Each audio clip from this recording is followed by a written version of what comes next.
Condon Uncensored. Is this what you wanted?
Southern and Southern Rock. With a daily Southern salute to rock. That's Moment, the Southern Drive at 5, and of course, Happy Hour. Thank you for keep rocking our faces off. Southern. I love what you do, little dog. We appreciate you rocking our faces off. Clearly Afternoon Drive rocks. You rock, Michelle. I love what you do. Good music. Rock star. Eagle 98.1. Clay Young here with John Fabry with Subaru of Baton Rouge. You know, John, I don't know that people truly understand the depth of trust that customers have to you as a dealer and Subaru as a brand. Well, the best way to check that out is talk to anyone that drives a Subaru. Yeah. They're in love with their product for a lot of good reasons. Yep. Kelley Blue Book has recognized Subaru as the most trusted brand. This is 8 years running. Wow. And that's a survey of customers all over the country, every brand there is. And the way people are treated by Subaru and their dealerships is the reason this award is out there, and the reason Subaru has had it 8 years in a row. Nearly a decade. It's crazy. That's a great run. If you're in the market for a brand new car, go see John at Subaru of Baton Rouge. You can also look them up online at SubaruBR.com. And don't forget, complimentary maintenance is included. That's Subaru of Baton Rouge, SubaruBR.com. L'Auberge welcomes the multi-platinum mega group Better Than Ezra to the lawn at L'Auberge Baton Rouge on Friday, November 4th. Gates open at 7 p.m. and the show starts at 8 p.m. Tickets are $35. Available at all Ticketmaster outlets and Sundry's gift shop located inside L'Auberge. Don't miss Better Than Ezra at the lawn at L'Auberge. The greatest events brought right to you only at L'Auberge Baton Rouge. Must be 21 or older to enter. Gambling problem? Call 1-800-522-4700. Hey guys, this is Todd from Rebel Heating and Air. Your heating and air conditioning system requires essential cleaning and care to ensure efficient and safe operation. Call today and schedule an appointment. That's Rebel Heating and Air, 929-8944.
Good morning. It's 7 a.m. on Monday, September 19th. Your government taco forecast in Baton Rouge. Expect to see clear skies with a high of 93. Coming up on OTB, we have a new edition of Weekend Winners at 8 a.m. and Hold the Mayo. Devin Snow joins the show at 9:15. You can follow today's show on Twitter, Instagram, and TikTok at OTB_ESPN or watch us on YouTube at the 1045 ESPN channel and subscribe for daily content. Hour number 1 of Off the Bench, live from the Mercedes-Benz of Baton Rouge studios, starts now. Let we go! All-Star Toyota presents Off the Bench with Jacob Hester and T-Bob Hebert. Yeah. Off the Bench with Hester and T-Bob. Hey, they said I got to come off the bench. All-Star Toyota presents Off the Bench with Hester and T-Bob. Yo, yo, yo.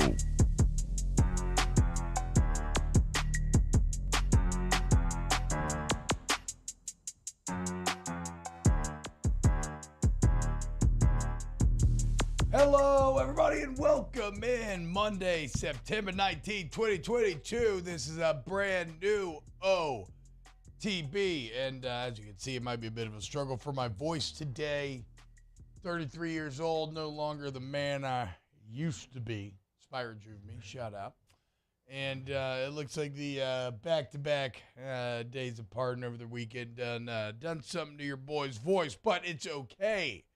Because I lost his voice in service of a greater good. The rebirth of the LSU fan base. What a weekend it was. What a Saturday it was. Come back from 13-0 to win 31-16. The boys getting it done against the Mississippi State Bulldogs. Brian Kelly's SEC debut goes very well. Getting that opening win, obviously. We'll get into all of it. We'll get into the actual game itself and what you liked and didn't like within the game where you could still get better. And then we'll get into kind of what it means on the kind of more meta type of standpoint. Because this was a Mississippi State team that was looking very solid entering this game. Maybe even like the second best team in the West in LSU. Well, they asserted themselves in that second half. So try to break it down. How did you arrive there? We'll let you know what we saw. I will also, unfortunately, have talked a lot of Saints Bucks as well today as you fall 20-10 in that game. A very disappointing game in which, like Saturday, the defense was spectacular throughout, but unlike Saturday, the offense never came alive and never came through. And yes, the Jameis Winston conversations are now starting as the offense have had 7 of 8 bad quarters.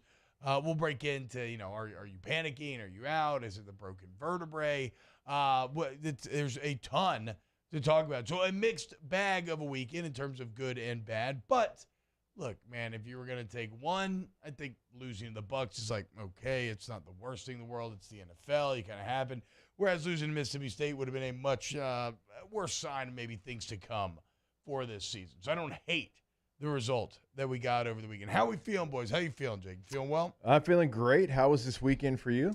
It was awesome, man. And we'll get into that. We'll talk 2011 and the reunion and how it all went. I had a huge happy birthday to my guy Josh Durasic, who is actually the man who put this all together. And there would have been no 2011 reunion were it not for Josh reaching out to LSU and kind of getting the ball rolling and making it happen.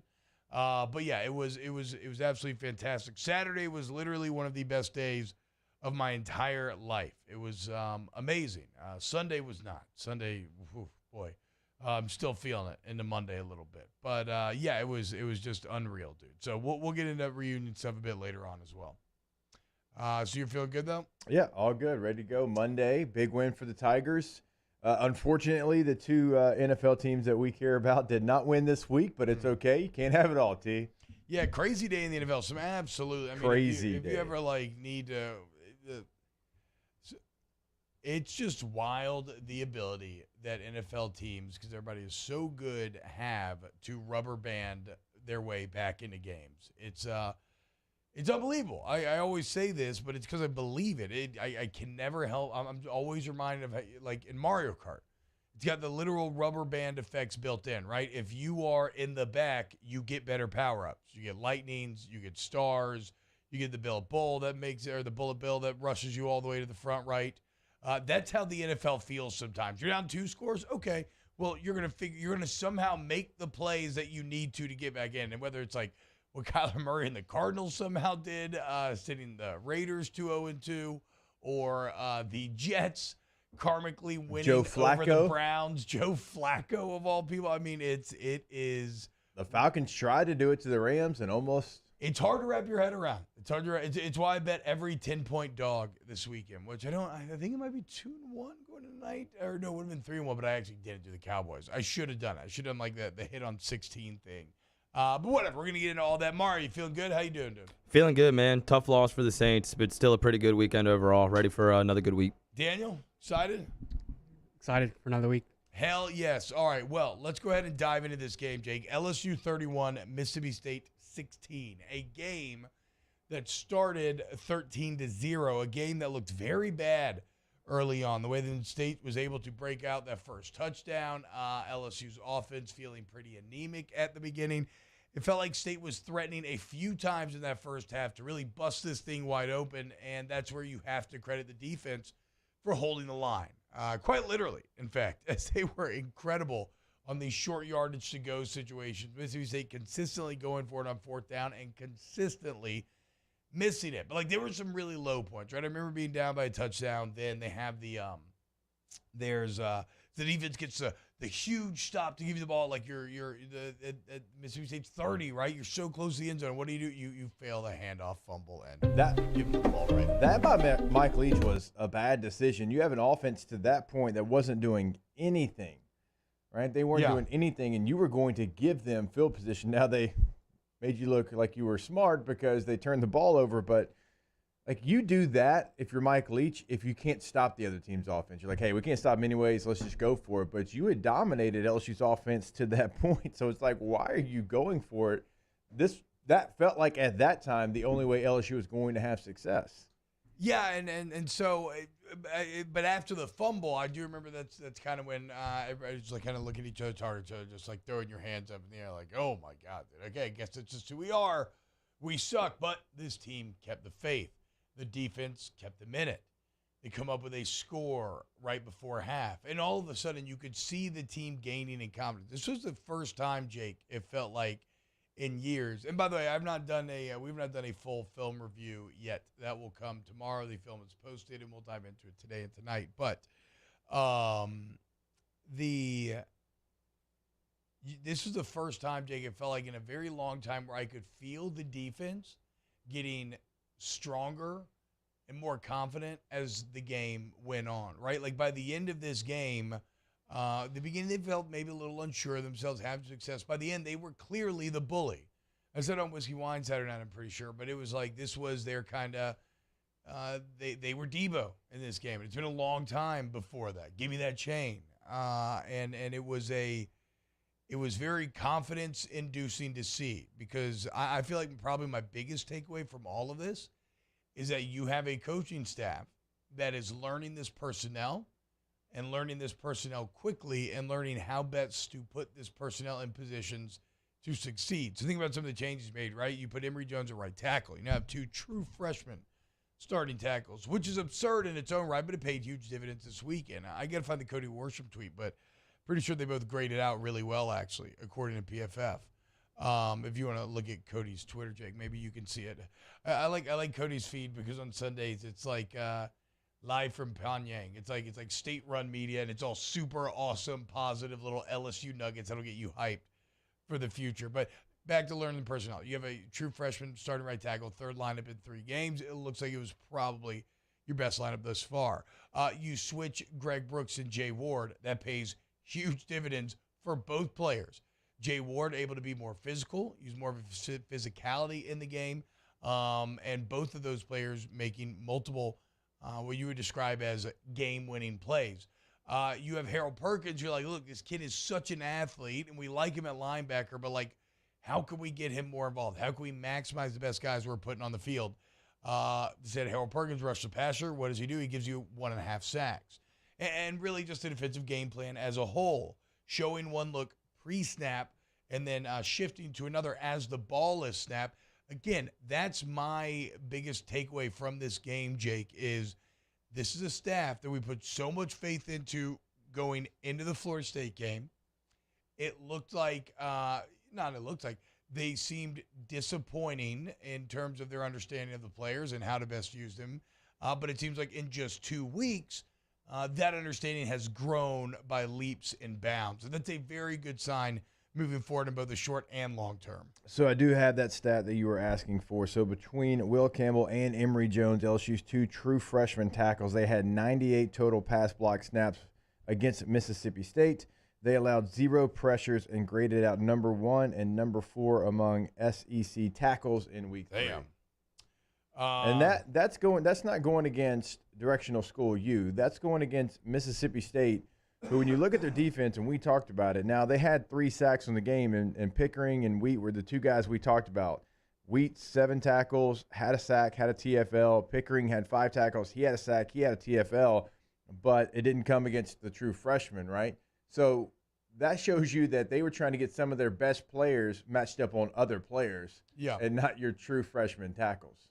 Yeah, I think, which speaks, again, like Jake's talking about, those 2 are very talented. That's a hell of a thing, to have 98 pass block snaps as true freshmen in an SEC game and not give up not a sack. No pressures. Yeah, that is certain, especially when you go back. Now, again, I stand by what I said. Mississippi State's D-line not as good as Florida State's, right? And there will be much better D-lines that you are going to face down the road, and so we'll cross that bridge when we get there. See, but in my study, I'd put them right there with Florida State. Okay. I mean, I'm not saying they're better, but look, Wheat and Pickering are both Sunday football players. And you gave up 3 sacks. You never want to give up 3 sacks. I understand that. But what the freshman tackles did, that was highly impressive to me. Yeah, it was look, again, what they did was awesome. I still think having freshman tackles at certain points is going to not always feel great, but it is your best path both short and long term, right? Because the long-term development on these guys, all of a sudden the ceiling seems so massive if they're already doing this at 18 years old. And in the short term, I think it looks like your best group, at least out of what we have seen thus far. So a fantastic job there. Cody Hester says, okay, but why does LSU have to learn their personnel but other teams don't? Doesn't UG have 14 new starters and they're dominating? They took in no transfers. They have known those new starters for years. On top of the fact that the new starters are actually better than LSU's, because obviously, I mean, how they've recruited, right? You're talking about replacing NFL guys. You're talking about, before you move on, you're talking about guys that you've known for 3 years in recruiting. Exactly. Like, so not just recruiting because they're on your team. You've watched them since they were in high school. You've been in their homes. You know them. You've learned what they can do. And then they get to Georgia, and you've developed them. And you mentioned that's why you don't take a player out of the portal, because you know your team. You feel like your team's going to be the number 1 team in the country. Now they're number 1 in both polls. We'll get to that later on. And if you're LSU, you have 16 guys that you're trying to learn. And yes, you've been here for months together. I understand this isn't a built-in excuse. This is just facts. You're trying to learn all 16 the Georgia comp of is these a bad guys. one. Like the Georgia comp, it's ridiculous to assume that LSU should know their roster and how their coaches and players interact to the same level that Georgia does, where there's been consistency on both the staff front and the player front. It's a bad comp. And you got players from Notre Dame, from Kansas, from Virginia, from UTSA, Arizona State, from UTSA, from McNeese. I mean, you've got them from FIU. Yeah. I mean, East Tennessee State. Yeah, the list goes on and on. So, of course, there's growth points in learning the personnel. The point is they seem to be learning quickly, and that could potentially pay huge dividends down the road. All right, look, if you got any questions about the game, put them in the chat. We'll answer the most interesting ones, and we'll continue to talk a little LSU, Mississippi State, and what it means next here on OTB. Off the Bench with Hester and T-Bob. ESPN Baton Rouge, New Orleans, Alexandria, and 1130 The Tiger. Go to Riverlands Insurance. Go to Riverlands Insurance today, one of the fastest growing insurance companies in the entire South, man. And the thing is, while they are getting larger and larger every day, they still understand the personal touch that you're looking for and the personal touch that it takes to make people happy when it comes to their insurance setup. That's why Jake's going to give you Thomas Email's cell phone number, okay? And you're going to hit him up. Because even if you think you're happy in your insurance setup right now, put it to the test. See what they can offer you, right? With access to hundreds of carriers, they can find you the best policy for home, auto, business, whatever you need. Call up Thomas, email at Riverlands today. 225-206-1517. That is a cell phone number. That is not an office number. You don't have to try to get in contact with Thomas Email. All you got to do is pick up the phone, give him a call, tell him what you're looking for. Biggest business in Baton Rouge, doesn't matter, individual, whatever. 225-206-1517. Our listeners fire off their opinions on the jimsfirearms.net hotline at 499-1045. Keep listening for your next chance to shoot us your thoughts with the jimsfirearms.net hotline on 1045 ESPN Baton Rouge. Bayou Chrysler Dodge Jeep Ram has $12,000 off MSRP on all new 2022 Ram Black Widow trucks in stock. All new Bayou vehicles come with a 1 million mile powertrain warranty and free delivery. If you need sales or service, the crew at Bayou is going to do right by you. I've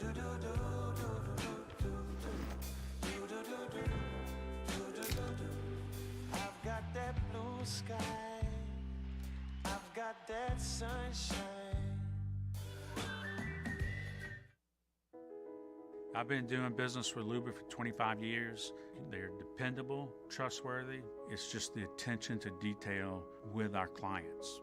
Our folks have years and years of experience. They're highly trained professionals. But many companies have that asset. What I'd like to think makes Luba a bit different is that we use those talents in a way that truly is dedicated to serving the needs of the folks who depend on us. Gulf Coast Office Products is a nationally recognized Savin office equipment dealer based right here in Louisiana. Over 100 employees strong, Gulf Coast has the boots on the ground to support all vertical markets from education, engineering, legal, and finance. With the latest in office technology from desktop to production segment units, Gulf Coast and Savin have the perfect fit for you. Call 225-756-2644. That's 756-2644 for Gulf Coast Office Products.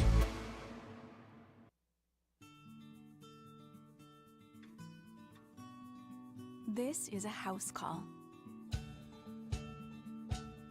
This is a follow-up appointment. This is a diabetes checkup. This isn't just more convenient care, it's more advanced care. This is innovating healthcare at Louisiana's #1 hospital, Auctioner. Oh, hey, what's up? It's Big V and Bubba, 100.7 The Tiger Morning Show. We'd love for you to join us every weekday, 4 a.m. till 9 a.m. Yeah, everything you want in a show. Country music. We got laughs. We got celebrity in-studio guests. We just need you. Join us every weekday morning, 4 a.m. to 9 a.m., right where it all started. That's right. Louisiana's country station, 100.7 The Tiger. ServiceMaster Elite create clean, disinfected work environments. As a local business, we take pride in serving the New Orleans and Baton Rouge areas. Our cleaning protocols follow CDC and OSHA standards for healthcare settings, offices, senior living, restaurants, and industrial plants. Contact ServiceMaster Elite to get your operation ready for reopening with germ disinfection cleaning. ServiceMaster Elite, the trusted. Moscona inviting you to join us for Monday's AFR, presented by Relief Windows. We'll recap LSU State. Tiger receiver Malik Neighbors will be with us. Cole Kublik joins us, and we'll recap Saints Bucks. It's AFR 3 to 6, 104.5 ESPN Baton Rouge.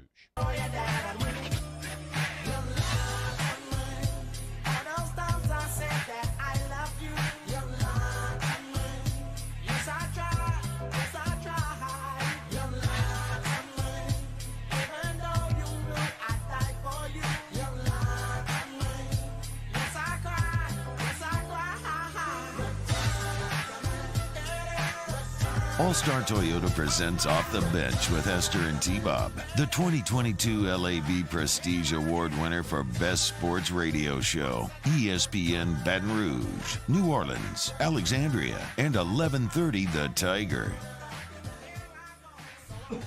Yo, what's happening, y'all? Welcome back to OTB. T-Bob, Jake Martin hanging out with you today.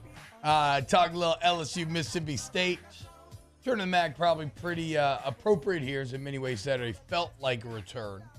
I don't know where this all goes from here, but it had the feeling in a lot of ways, which sounds a bit odd, of that 18 Auburn game, where it felt like such a big deal when you won that. A kind of I don't know if return to form is right. It just felt like LSU hasn't had that sort of win in a while now. And I probably need to think about it more and figure out exactly what the difference is, because like you've had big wins, right? You had the last couple of Florida wins. There's a really nice Ole Miss win mixed in there from the pandemic year in 2020, which you weren't really expecting. A&M last year. Yep, A&M certainly last year. But maybe it was the fact that those felt like kind of fluky or lucky, whereas this felt like a team that was getting better. I don't know what it is, but I personally just had a lot of these same similar like vibes and feelings too after that 2018 Auburn game. All right, some stuff to break down from this box score, Jake. I mean, you cannot say enough about what the LSU defense did. We mentioned Mississippi State leading the SEC in time of possession entering the year, right? They're going to have 40 minutes a game. Well, LSU wins the battle 27-32, controlling the ball. How did they do that? They forced the SEC's number one third down conversion team off of the field. Coming into this game, State was completing over 50% of their third downs. They go 3 of 14, 1 of 4 on fourth down. And Jake, you can expound here, because you were just mentioning during the commercial break, like that's hard against that. Those are great numbers against anybody. Much harder against Mike Leach in the air raid. Yeah, when you look at what they had done coming into this game, what he's done in his career, and just how they beat you. They beat you because they get into third and short situations, third and medium, 3rd and 3, 3rd and 4, 3rd and 5, and that's where they really thrive. So to get that team off the field and not allow them to have success on that down, I mean, the whole defense, and we'll get to it, but that might be the stat of the game. I think that's why you won, because of what you did on 3rd and 4th down and what you did as far as getting pressure on the quarterback and still having guys in coverage. That was the thing. If I would have gone into this game and I would have said LSU's going to have more sacks than Mississippi State. Yeah, I would have never guessed. Not one person would have believed us. I wouldn't have believed it. I would have known it was a lie coming out of my mouth. Yeah, 100%. But they did, and B.J. Ojulari was a dog. Now, Jay Ward was as well. It's funny, I put it out there that B.J. was the best player on the field because I still think he was. And I was like, well, Jay Ward would like to have a conversation. I'm like, no. Jay was fantastic as well. And Jay's been a really good player since he's been here. Yep. But when you get pressure, when you're only rushing 3 guys like BJ was getting, that's different. Like he was dominating his individual matchups, his double team matchups. Yep. And look, Jay did a lot of things in open space that allowed him to win the game as well. It was a combination of both. But what BJ was able to do, you just don't do against Mississippi State and Mike Leach. Yeah, and look, and then I also think that Mekhi Wingo did an excellent job of interior pass rush, and Jacoby Gillett and everybody else who's in that role to allow BJ to get home on the edges. I thought that really the scheme did a pretty fantastic job of allowing you to rush for a lot of times and not be punished for it, in that you confused Mississippi State in terms of what coverage you were in and what you were actually running. And the reason why I thought that was pretty impressive is because in my head, it was kind of like last year, right? Where it was always almost more of a passive thing, right? Rush 3, make everybody play underneath you, and just tackle well, right? And eventually Mississippi State will make a mistake. Well, again, Mississippi State hadn't really been shooting themselves in the foot as much this year, meaning that Matt House would have taken a more proactive approach.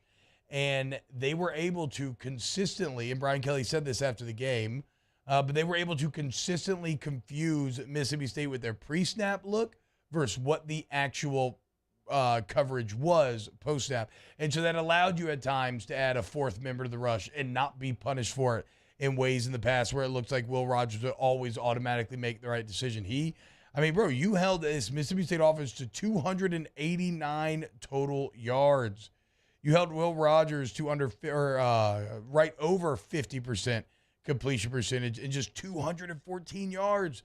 A guy who was looking like one of the best quarterbacks in the entire country. So just an amazing performance from House, for the game plan, from the execution, from Ojulari, Ward, and it results in the big win because the defense had to hold the line while the offense figured out their side of the ball, and then eventually You bully him, you bully him, you bully him, you lean on him, and then you break through in the end. Yeah, another point another position I want to point out on the defense is linebacker. You said it, and we've kind of been joking, but you're right. It's like, oh, we need a play. We need somebody to step in. Where's Baskerville? Well, he came in and played extremely well. He had 8 tackles in the game. And then true freshman, Harold Perkins, he had a sack and a half. He had multiple quarterback hurries. He had 5 tackles on the game. And you're talking about the scheme that the defense had. They said, okay, Harold Perkins, you know how to rush the quarterback, and we're going to find a way to create space for you. And some of the A-gap stuff that they were doing with Harold Perkins, Mississippi State didn't really have an answer. And then when they tried, he was physical enough that he was big boying some offensive linemen, centers and guards, and he was pushing them back into the quarterback. I thought that was a really nice kind of change of pace. Go back right there. Look, that's really interesting right there. So this is a 4-man rush where they bring Perkins off the edge, move Ojulari to an interior pass rush position, which is, if you're a guard, you never want to see that guy line up on you when you have a single block as a 3-tech. It's just not something that you're used to handling. And you saw it's like you've seen Cam Jordan in the NFL a lot of time. The Saints have success here moving to the 3-tech. Ojulari doing the same. Hey, Danny, go kind of where it's right there. Pause. All right, so what T-Bob's talking about, look, you have both your linebackers. They're over here in this bunch formation. You've got your safety, Greg Brooks, who's basically playing linebacker, kind of Sage Ryan as well. You've got all of these defensive backs on the field, right? You've got 6 defensive backs, and it's a 3-down look, but then your 2 backers are athletic enough to be able to do whatever you need them to do. And then Greg Brooks is physical enough to be able to play in the middle like he's playing Mike linebacker. So when you have guys that have different skill sets, that's what's going to help you out. And the fact that you believe Harold Perkins can rush off the edge, which he did, and he created kind of what BJ was able to do there on the guard. And then you've got Baskerville out here. You feel good enough about his coverage skills that he can go out there in a bunch. And so when you have different guys with different skill sets, it's on you as a coordinator and a coaching staff to be able to utilize all of that. Yeah, hit this, Danny. Yeah, and look, when Ojulari wins on the inside like that, there's just no chance. What's the quarterback supposed to do? Can't step up. Harold Perkins is screaming off the edge. Big sack. Oh, the Tigers. Let's talk a bit about Jaden Daniels. Jake, unless you have anything else you want to add on the defense right now. No, I'm good. I mean, we're going to come back. We'll come back to the defense. Well, I mean, that's what I'm saying. We can stay here, though. We don't have to move on to Daniels. I just what else needs to be pointed out defensively here, would you say? I even think like the corner position, the safety position, the changes they made, like moving Jay Ward to nickel, and Brooks kind of was in a more, hey, you're going to be physical because that's what you do really, really well. The corners, we didn't notice them. Yeah. And that is the biggest compliment I can give you against the Mike Leach team. I mean, there were so many shots that Mississippi State tried to take, and the corner was just right there in the hip pocket of the receiver. And again, we didn't notice you, and that just kind of tells how the story of the game went. So for me, the changes they made, like Jay Ward going to nickel, remember he came to LSU as a corner, so he has the coverage ability to be able to do that, but he played so well at safety, you're thinking, well, there's no way they're going to move him from safety. Yep. But they realized, like, in this game, that was going to be the best position for him. And then if we're just talking, this is technically a special teams play, but if we are talking about corners, the effort displayed by Jarek Bernard-Converse on what looked like a very long kick return at the time was just fantastic. And it's emblematic of exactly the type of effort that you want out of your team, no matter the situation. And it speaks to the kind of buy-in that is currently going on this team. This is a win that can get this team a lot of confidence. Now, I don't care what that really means going forward, because all I care about is enjoying each result as it comes. And we can get into more of that later. But let's do this. Let's go ahead and go to break. There's a little defensive breakdown. And when we get back, let's talk about Jaden Daniels, this offense, the good, the bad, where you can improve, what was the difference between the first and second half. We'll explore all this next here on Off the Bench. Off the Bench with Hester and T-Bob. Go to All-Star Toyota of BatonRouge.com today, man. Look, if you need a new vehicle, maybe you're thinking about it, you're not sure, go into All-Star. Again, if you need to trade your old vehicle, and there's literally never been a better time than right now, but go into All-Star. Let them kind of guide you through this process, man. because I went in there with a number, right? I didn't expect to have to get another car. Out of nowhere, we had to. And it's like, okay, this is what I can afford per month. I ended up leasing a Camry, and it's been great for about 3 years now. But that's an answer that I never would have arrived at without the help from my friends over there at All-Star, and one that has been perfect for me and my family. So go to allstartoyotabatonrouge.com today. Yeah, once you go to the website, you will see they have so much available for you, like T-Bob talks about. Like he was able to customize that minivan. If you're looking to lease, they have the full fleet available. Same thing in the rental process. So no matter what you need, they've got you covered. All-Star Toyota of BatonRouge.com. In times of need, get a full list of phone numbers, websites, and other important emergency information on the Demco Stormwatch page at 1045ESPN.com. At All-Star Toyota, you get it all. If you're in the market for an all-new Toyota vehicle, come see our friendly and knowledgeable sales team at All-Star Toyota. Located in Baton Rouge at the corner of Airline and Goodwood, we've been serving our community since 2005 by offering a large selection of new Toyota cars, trucks, and SUVs.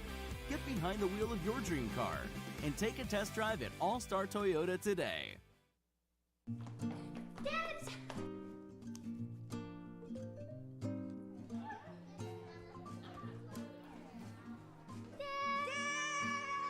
Kids have staked out their place at Ochsner Medical Complex The Grove, where more than 30 pediatricians and pediatric specialists are all conveniently located under one roof, so you can spend less time driving and more time keeping your kids well. Yes! It's no wonder kids call dibs at The Grove. Ochsner Health Center for Children. As a community bank, B1 Bank invests in relationships with the people and businesses we proudly represent. Our B1 bankers are here to help simplify the complicated, understand your needs, and make managing your finances easier. At B1 Bank, we offer an array of solutions to help simplify your transaction needs. B1 Bank, one highly personal banking experience. Visit us online at b1bank.com for more information. I'm Jay Ducote. I grew up learning how to cook at LSU tailgate parties and right in my own backyard. And I created JD's Louisiana products to bring that Louisiana flavor to you at home for your backyard cookout. JD's Louisiana barbecue sauce, Louisiana molasses mustard, spicy and sweet barbecue rub, and more are available at your local supermarkets or by logging on to jducote.com/shop. Put in promo code CST for 25% off at checkout. It's no secret. The best oysters in Baton Rouge are at Jolie Pearl Oyster Bar. Enjoy mouth-watering South Louisiana flavor and oysters from all over the country. And don't forget our nightly drink specials.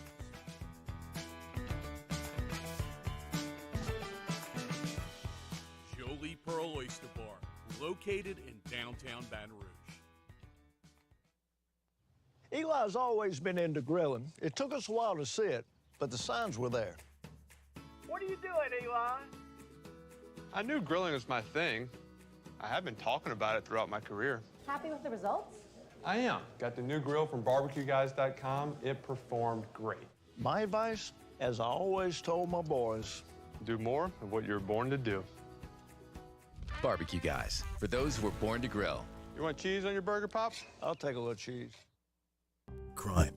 Jimmy out at Charles Handegriff. Monday, 6 to 8 p.m. We're at Spoken Hub Restaurant on Government Street in Mid-City. We recap the weekend pro and college football. Game time presented by Bet Rivers on 104.5 ESPN Baton Rouge. Yeah, yeah, yeah, yeah, yeah, yeah, yeah, yeah, yo, yo, yo, yo, yo, yo, yo, yo, yo, yo, yo, yo, yo, yo, yo, yo.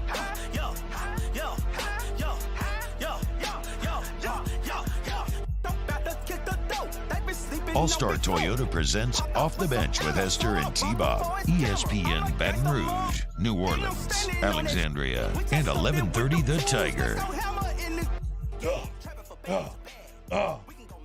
That's how it felt Saturday night. LSU fan base coming back to life, too. Yo. Nookie asks in the Bayou YouTube chat, where can I find it? I just had it pulled up. What about our quarterback? It was a question about why do we keep rolling out Jaden Daniels to the left, and I don't know your opinion on this, Jake. I think people always make too much of this idea. I think they see one play or maybe a couple where a quarterback like rolls out to his non-dominant hand and maybe he misses a throw and it's like, what are we doing? Like, I don't know. I've always felt like quarterbacks practice that entire lives. Like that's just you're not going to not roll out. Like I think too much is made of roll. You can roll a right-handed quarterback left or right and it shouldn't matter. And same thing for vice versa. So that'll definitely be a Flynn question. Yeah, I mean, maybe I'm wrong here. Maybe I'm wrong. I don't know. That is my take on it. Maybe Matt Flynn's like, yeah, I never wanted to roll opposite of my throwing shoulder, but I don't know. I feel like I've seen it all the time. But let's talk about Jaden Daniels because in the end, Jaden Daniels puts together a pretty fantastic stat line. 22-37, 210 yards in the air and a touchdown, and he 16 carries, 93 yards and a touchdown on the ground, basically accounting for about 75% of your total yards, of your 416 total yards. And I feel like, Jake, it's kind of exactly what we said the other day, which is that he will play a style at times where he's going to pass up some throws, but there are still a lot of throws that he can and will make. Yeah. We can talk about the third and shorts and the fourth and short, probably especially there. But then at the end, passing up throws for his legs within the context of this team is your best path to winning. And you saw that. Because what Jaden Daniels displayed, like, I'm not looking for perfection, okay? I'm looking for enough. And not only did that, but he displayed toughness. He displayed leadership. For the second game in a row, he displayed ability when the game was on the line in the biggest moments to step up and make the play. The fourth down, probably critical in kind of proving that point. So, yeah, I thought Jaden Daniels, I think we're starting to get a further understanding of his style of play. And, again, it is your best path to winning this year. And he was fantastic on Saturday.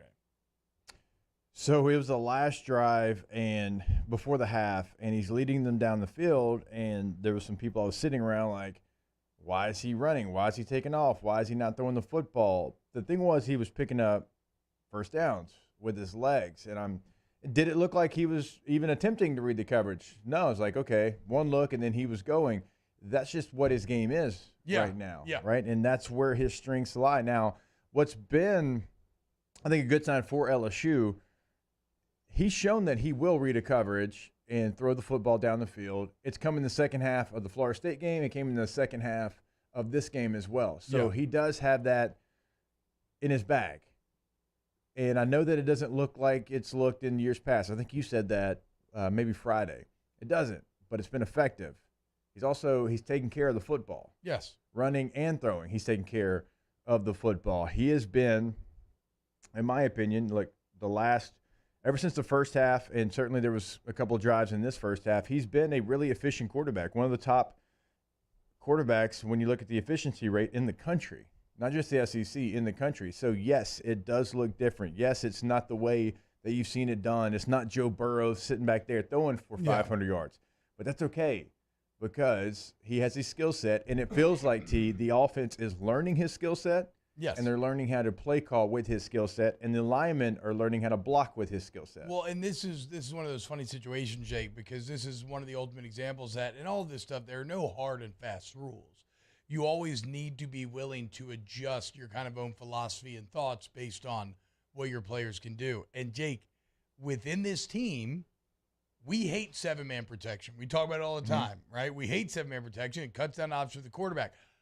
Within this team, seven-man protections actually, when used correctly on rollouts, shorter routes, things like actually maybe can pay a bit of dividends. You saw this last game, and the reason being because, okay, if it's not there, Jaden Daniels can run. Yeah. If you have a quarterback and you hold all, if you have a stationary quarterback and you hold those extra receivers in, well, that's a huge problem because that's how that guy's going to protect himself. He's going to protect himself with his arm by dumping it off, by getting out to somebody else. Jaden Daniels can protect himself with his legs.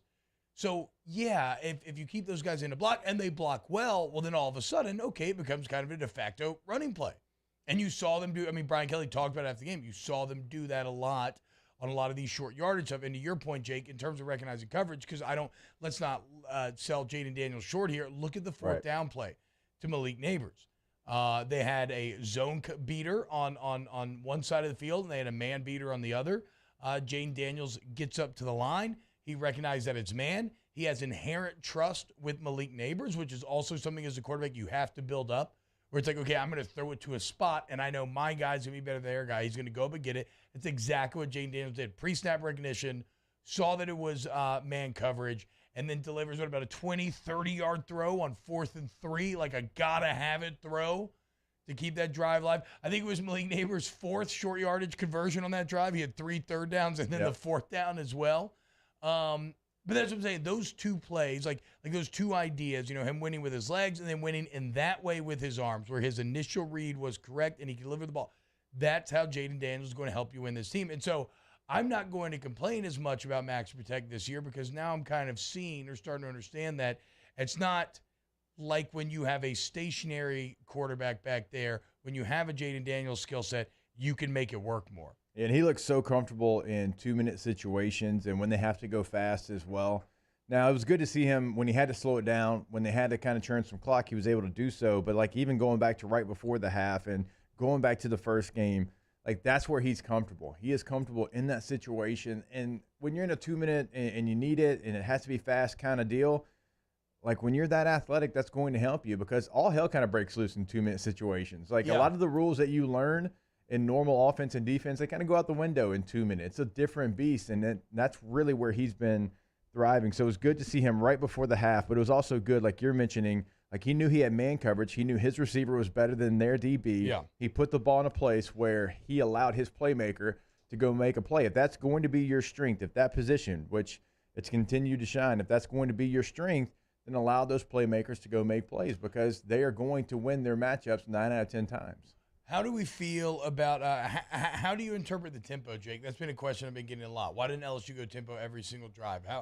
How do you kind of interpret how they were able to use tempo this I don't know if you can go tempo every single drive, but I'd like to see more. I don't think there's any question about that. Just kind of going back to what I just said, that is a situation where I think your quarterback thrives, but also your offensive line, it makes things easier for them. And T, I know you can speak on that as well, because when the defense can't set up, when they can't bring pressure because they're just trying to get lined up, and when you've got defensive linemen with their hands on their hips, when they're bending over, because, look, as an offensive lineman, you're just kick stepping. I mean, they are rushing like hell to try to get to the quarterback. So they're tired. You're not. You have that advantage. And also these receivers, right, they feel like in that situation that they've been getting the ball maybe a little bit more. So you're going to have a receiver group that's locked in during that 2-minute situation as well. You've got a back in Josh Williams that is a great pass protector as well. So you've got all the makings of being a hurry-up team if you want to. Now, I'd love to see them, and we've talked about this for years. Hey, maybe the second drive. Hey, let's go tempo. Let's go hurry up.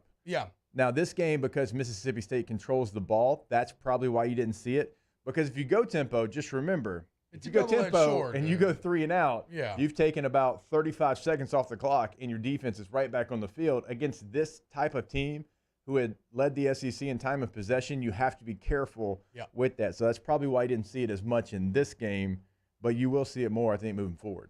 Yeah, again, and that's the kind of give and take. Like Champ even says right here, he says couldn't go tempo early because the defense was on the field a ton because offense couldn't get rolling. Yeah, and you don't want to. You want to at least let the guys get their heart rate down before you send them back out there. But Jake's right. I think it's something that you continue to work in more and more, even though I don't think you go like full Tennessee and you just live there 24/7. But Jake's also right about from an O-line perspective, it really helps just simply because the defensive line can't sub and it's more tired than the rest of the passers, so they get tired and you get to they become much easier to block. It's great. One thing that I loved seeing here, Jake, before we go to break, I love seeing Brian Kelly get animated, right? In the Florida State game. I mean, look, I don't like the over-the-top performative yelling, right, that used to be the way of coaches. I think that looks pretty ridiculous nowadays. I don't know if if society's changed or if it's just me getting older and being like, wait, you're supposed to be the adult in the room and like that's how you're acting. But that's not to say that I don't like coaches getting on players, right? I just think there's a way to do it. Like the Will Muschamp, I'm about to burst a blood vessel, like throw into, like that looks a little ridiculous to me. But Kelly, when he's like out there, like, come on, and like telling, Jane, like, square your shoulders, like set your shoulders, like, come on, what are we doing here? Or like when he's yelling like Charles, like hit Turner to get the operation figured out. Like, okay, that was good to see. I enjoy that. I like stoic Brian Kelly. But I also like seeing him specifically call out players and things that he's seen and trying to get it right. And it looked like it kind of worked in both cases. So I enjoyed that in terms of a growth point from Florida State to Mississippi State. All right, when we get back here, let's go ahead and close out hour number 1 of OTB.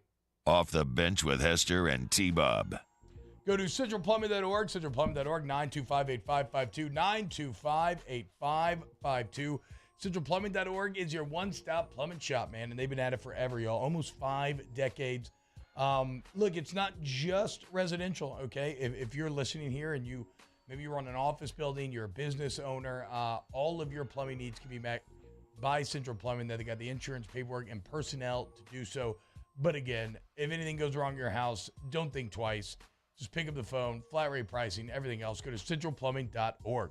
225-925-8552. Check them out online, centralplumbing.org. As T-Bob said, there you will see what they can do for you, which is whatever your plumbing needs are. That's at your house or at your business. If you're looking to remodel, they can certainly come in. They can do that. Doesn't matter how big or small that job is. And we always tell you, go tankless with a tankless water heater. It will change your life. Again, centralplumbing.org, 225-925-8552. This week on DropBiscuit.com or wherever you listen to podcasts is our new series, Pops, the Louis Armstrong story. Pops is brought to you by New Orleans & Company. Check out neworleans.com and come visit New Orleans. They said I was small, weak, said my heart wasn't strong enough. But I showed them what heart looked like, again and again and again. Mom got me the right care, the right doctors with Blue Cross coverage. Don't let people tell you who you are. Show them the right card, the right care.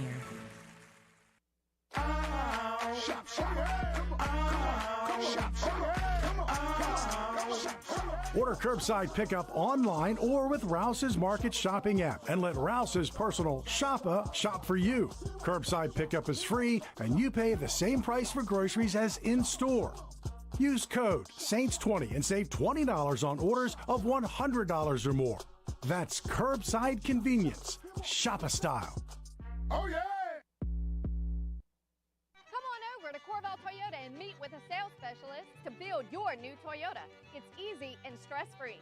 Or if you're looking for a pre-owned, we have a wide variety. So come on down to Happy Town. That's Corval Toyota in Opelousas, Happy Town, USA. This isn't just another day. It's so much more. Kelly's life was put on hold when her auctioneer primary care doctor discovered a rare blood disorder. Her doctor connected her to an auctioneer care team of cancer, heart, and kidney specialists. With multiple primary care locations around Baton Rouge, same-day appointments, and online scheduling, we're relentless about keeping you healthy. Auctioneer Baton Rouge, innovating healthcare for Kelly. I've been doing business with Luba for 25 years. They're dependable, trustworthy. It's just the attention to detail with our clients. Our folks have years and years of experience. They're highly trained professionals. But many companies have that asset. What I'd like to think makes Luba a bit different is that we use those talents in a way that truly is dedicated to serving the needs of the folks who depend on us.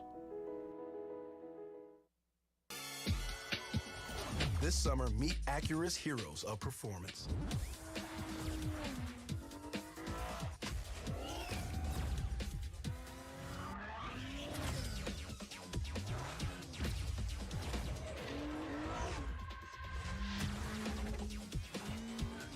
Only available at the Acura Summer of Performance. This summer, visit your local Acura dealer for attractive offers on the MDX.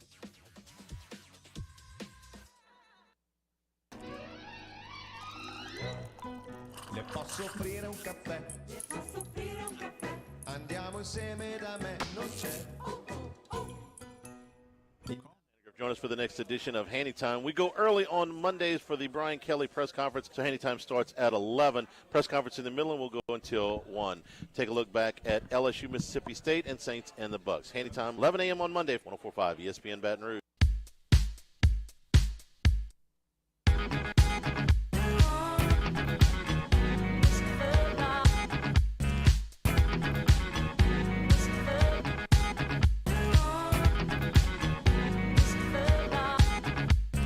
All-Star Toyota presents Off the Bench with Hester and T-Bob. ESPN Baton Rouge, New Orleans, Alexandria, and 1130 The Tiger. Yo, what's happening, y'all? Welcome back to OTB. T-Bob, Jake Marr, Danny hanging out with you, closing out hour number 1. Jake, what do you think about the run game? There were some things to like about it. It wasn't a finished product, but look, you end up with Armani Goodwin, 9 carries, 75 yards, and please do not tell me 47 came on one run, because number 22 is the one who ran those 47 yards. Well, not just that, but it's kind of, that's the whole point, right? Is that the runs, they stuck with it. Yeah.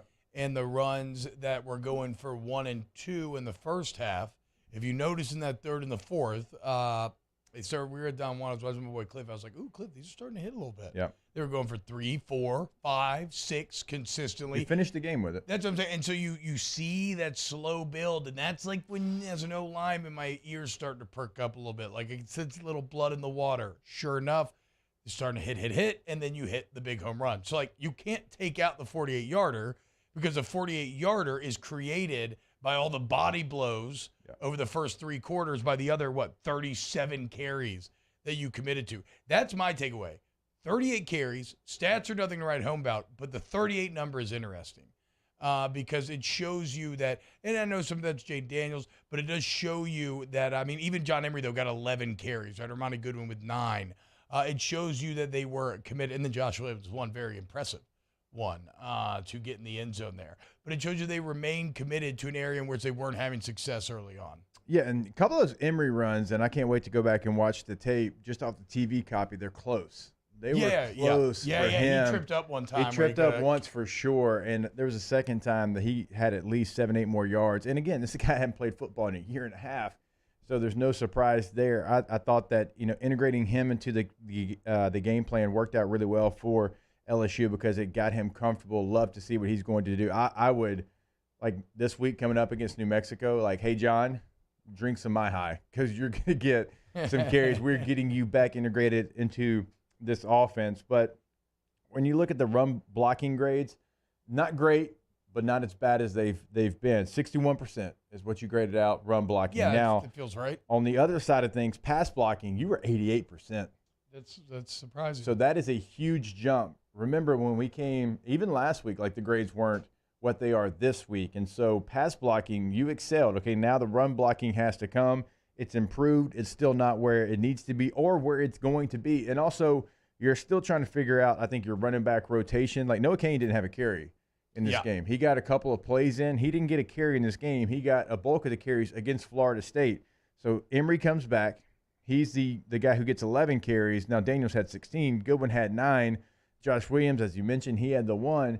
They're trying to figure out that rotation. Okay, once they figure that out, that's going to help the offensive line because I think we talked about on this show last week, like when you have different backs, like you're conscious of who's in there at running back because they have different styles. You block it a little bit different. So once they figure that out, it's going to help everyone. Yeah, I mean, look, Josh Williams is clearly your third down back, right? In terms of how you're going to split the carries. Otherwise, it looks like just from this game, they really like Emery and Goodwin, maybe over Cain in that regard. But we'll see where it goes. The point is you did enough to kind of batter them down. Now, it should be noted, football's a complimentary game. The only way you have that luxury is if your defense is holding the line, right? So even the defensive play, to me, bleeds into the running game there because it allowed them to stay committed to it and then eventually start hitting in that fourth quarter. One of the guys clearing the way was Emory Jones. But that was not probably the tightest Emory Jones play. Like any block that Emory Jones had, great. It was awesome. I don't know if anything was as crazy as watching this man cover a punt. Danny, do you have the clip? Okay, so look at this. This is a true freshman, like 6'6", 320. Mississippi State's returner's already broken like 3 or 4 tackles. That is a legitimate open field tackle from Emory Jones right here. I've never seen anything like it. Try to put a move on him. Look at the athleticism, tripping him up. And I was sitting in the south end zone. I don't know how much farther he would have gone. I mean, there wasn't a purple and gold jersey combination, whatever you want to call it, anywhere in sight, really. At least 20 more yards, dude. I mean, look, here's the deal with that, though. He should probably get off a punt. I think he did. He's going to be the starting tackle. So right? after he made that tackle, they put Wes in there. They were like, wait, hold up. We still got him right there. No. Get that man off the there. bench with Hester and T-Bob. Hey, what? We do not need that man running in the open field, dude. Go to RejuveMeMedical.com, RejuveMeMedical.com. Like I told you, I'm not as young as I once was, okay? But Rejuve Me Medical can still help you feel like you are. Go there today. I don't care if you're 20, 30, 40, 50. I don't care if you're male or female. The bottom line is that Rejuve Me can put a custom plan together. And I say custom because they're going to draw your labs, figure out exactly where your body's deficient, where it needs help, and customize the plan for you to get you to where you want to be. So go to Rejuve Me Medical today. 225-230-4201 is the number. Give them a call. Tell them what you have going on, or just tell them kind of, hey, what you want to get to. Like, I want to feel better because I just don't feel like myself. They're going to help you get on that path with that 3-step process that we always tell you about. Now, you can go to the website, RejuveMeMedical.com, find a list of conditions they treat, RejuveMeMedical.com. Bayou Ford has $15,000 off MSRP on a new 2021 Ford F-150. All new Bayou vehicles come with a 1 million-mile powertrain warranty and free delivery. If you need sales or service, the crew at Bayou Ford is going to do right by you. ITI's got all these programs. Once I started and learned everything about the school, it was worth it. The challenges that ITI presented me with, it allowed me to build myself up. All because of ITI, I actually was able to get a job within 3 months before graduation in my field. Get the hands-on training you need for the job you've always wanted. With so many companies hiring right now, it's the perfect time to come to ITI Technical College. Enroll today for a better life. I've been doing business with Luba for 25 years. They're dependable, trustworthy. It's just the attention to detail with our clients. Our folks have years and years of experience. They're highly trained professionals. But many companies have that asset. What I'd like to think makes Luba a bit different is that we use those talents in a way that truly is dedicated to serving the needs of the folks who depend on us. Gulf Coast Office Products is a nationally recognized Savin office equipment dealer based right here in Louisiana. Over 100 employees strong, Gulf Coast has the boots on the ground to support all vertical markets from education, engineering, legal, and finance. With the latest in office technology from desktop to production segment units, Gulf Coast and Savin have the perfect fit for you. Call 225-756-2644. That's 756-2644 for Gulf Coast Office Products.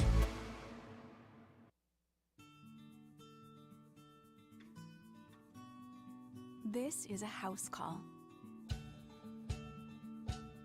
This is a follow-up appointment.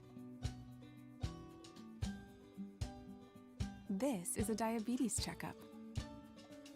This isn't just more convenient care, it's more advanced care. This is innovating healthcare at Louisiana's #1 hospital, Auctioner.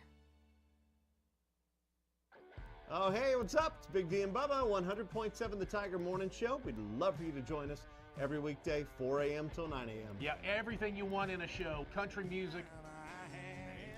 We got laughs. We got celebrity in-studio guests. We just need you. Join us every weekday morning, 4 a.m. to 9 a.m., right where it all started. That's right. Louisiana's country station, 100.7 The Tiger. Gulf Coast Bank and Trust is giving our customers the power to bank anywhere, anytime during this challenging event. And we're right there with you. Our mobile banking app is a smart way to manage your money and time. Gulf Coast Bank and Trust, the bank that cares about you.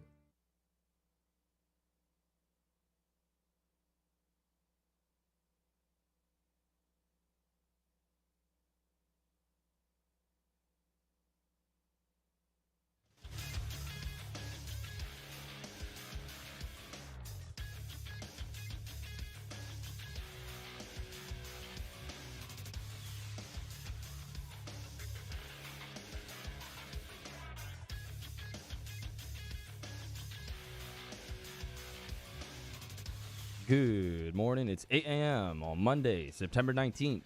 Your government taco forecast in Baton Rouge. Expect to see clear skies with a high of 93.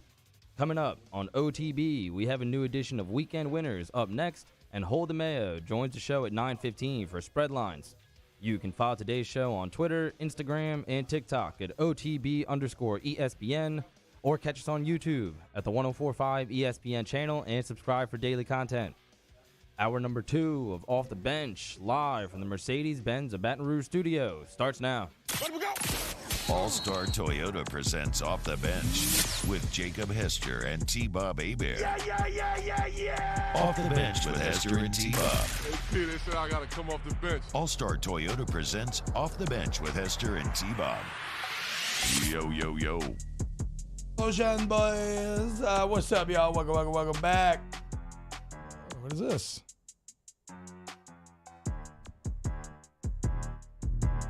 Welcome back to OTB, hour number 2. Okay, we've talked a lot of LSU. I'm not saying we're not going to go back there because I do want to do a segment called Live from Pyongyang, which is just basically looking at Cody Worsham's Twitter and looking at all of the very positive things that you could highlight from this week. And there are some absurd ones. And we will talk Saints-Bucks eventually, right? It's just, obviously. I think LSU Mississippi State is not only more enjoyable but more interesting in a lot of ways, as Saint Bucks conversation is going to be pretty dire. We do have Spread Lines coming up at 9:15, and we'll talk some with our guy Dev there as well. Remember, Spread Lines brought to you by DraftKings. All right, boys, are y'all ready? It is Monday at 8 a.m., and what does that mean? It's time for a brand new edition of Weekend Winners. That's how winning is done. That's right. We can't have anyone freak out there, okay? We've got to keep our composure. We've got too far. I'm by winning. I win here and I win there. Now what? Are you doing what it takes to win a championship? Wow, winning. Well, then I guess there's only one thing left to do. What's that? Win the whole thing. All right, my first Weekend Winners. We will stay on LSU Mississippi State. It's the big boys, dude. The 2 freshman tackles, Emory Jones and Will Campbell, 18 years old, true freshmen, starting on the edges in the SEC. An impossible ask. In fact, an ask that has never been done before. This was the first time in LSU school history that you had not 1, but 2 true freshman offensive tackles. And what did they do in 98 pass snaps?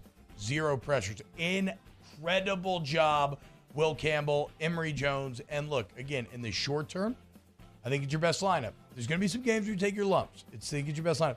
In the long term, though, I mean, you start to salivate over what these edges could be in a couple of years in terms of how these guys develop, guys you have coming in. This is an offensive line that feels very bright when you have 2 young players like this kind of announce themselves to a world. So, first Weekend Winners, Will Campbell and Emory Jones. I'm going to have another Weekend winner from this Saturday's game, a guy we have not talked about, a guy that everybody always forgets to talk about, and that is Jeray Jenkins. Yep. Yet again, you needed to play to get back into the game. Where do you look? You look for number 10. This is somebody that in his LSU career he has just shown. Is he ever going to be the guy that has 12 catches for 180? Probably not. But he's going to be the guy when you need a play, you look for him. He got it started. He's done it so many times in his career. Yep. Love to see Dre get into the end zone. So for me, because we're not going to talk about him, I understand the stat line. You should just do a little combo, bro, because your boy Josh Williams also got in the end zone. He did. You should just do a little J&J, a little Johnson & Johnson here. Dre, all right, sure. Let's throw him in there as well. A little Jeray. He got to the end zone. Both of them ran a defender over to get into the end zone. Dude. So, yeah, one in the south end zone, one in the north end zone. Again, they're never going to get, a full segment about how they play because the stats are just incredible. But you need them on your team. They show up when you need them. So there you go. J&J. I like that, T. What you got, Mario? What you got? Weekend winners. Jenkins has been the best receiver on the team, in my opinion. Better than Booty, anybody else. I think Malik makes that conversation a little more Yeah, I mean, yeah, we could have that. Splitting hairs. Either way, talking about the NFL here, shout out to Tuanon. They're my first weekend winner. Yes, 6 dude. touchdowns, career high, Yes. 469 passing yards. Yeah. The Dolphins come back from a 21-point fourth quarter deficit against the Ravens. That was a big win, and we're only 2 weeks into the season, but so far the Mike McDaniels Dolphins look really good. Yeah, Mike McDaniel looks awesome so far in terms of like unlocking Tua, which, you know me, I'm a pretty big Lebs fan, right? And they had a 45-minute sit down with McDaniel, and he went on this whole spiel about like how he saw Tua at they were having like a luau or something, and he saw this guy on stage, and he was dancing, and he was so like confident and vibrant, but then when he would get on the field, he was kind of insecure, he was a little reserved, and he was all like, okay, how do I unlock that guy? And at the time, I'm like, I love this, because I get sucked into stuff like this, but this could also be like a big like fraud, like it could be a fraud, right? Like maybe he just sounds really smart, and none of this is actually going to translate, but I don't know, Jake. When I watched Tua in that fourth quarter, it felt like that. Like it felt like Mike McDaniel unlocked the guy that he said that he saw on stage. And Tua looked great, man. And look, turns out you don't have to be able to throw that far to Tyreek Hill, because even if you underthrow him, he's still behind the defense, dude. True. It doesn't matter. He's so fast that he can wait on it and then still score touchdowns. Jameis So should take notes when he's trying to throw deep balls. Just saying. it's a Mark. I don't like your attitude. You've been grimacing all morning long. You're taking shots. I said something about LSU recently. I wanted to no. Get What the you hell just outta here. described, what a word to Olave a couple times. Just saying. I don't know, bro. They were pretty blanketed.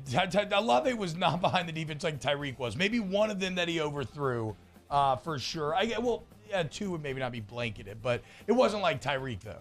Tyreek literally was able to stop and catch the ball. If you had underthrown them too much, it would have been a play with the Saints game. Either way, massive win for Tua. 6 touchdowns for Tua. And it's so funny how the NFL narratives change, right?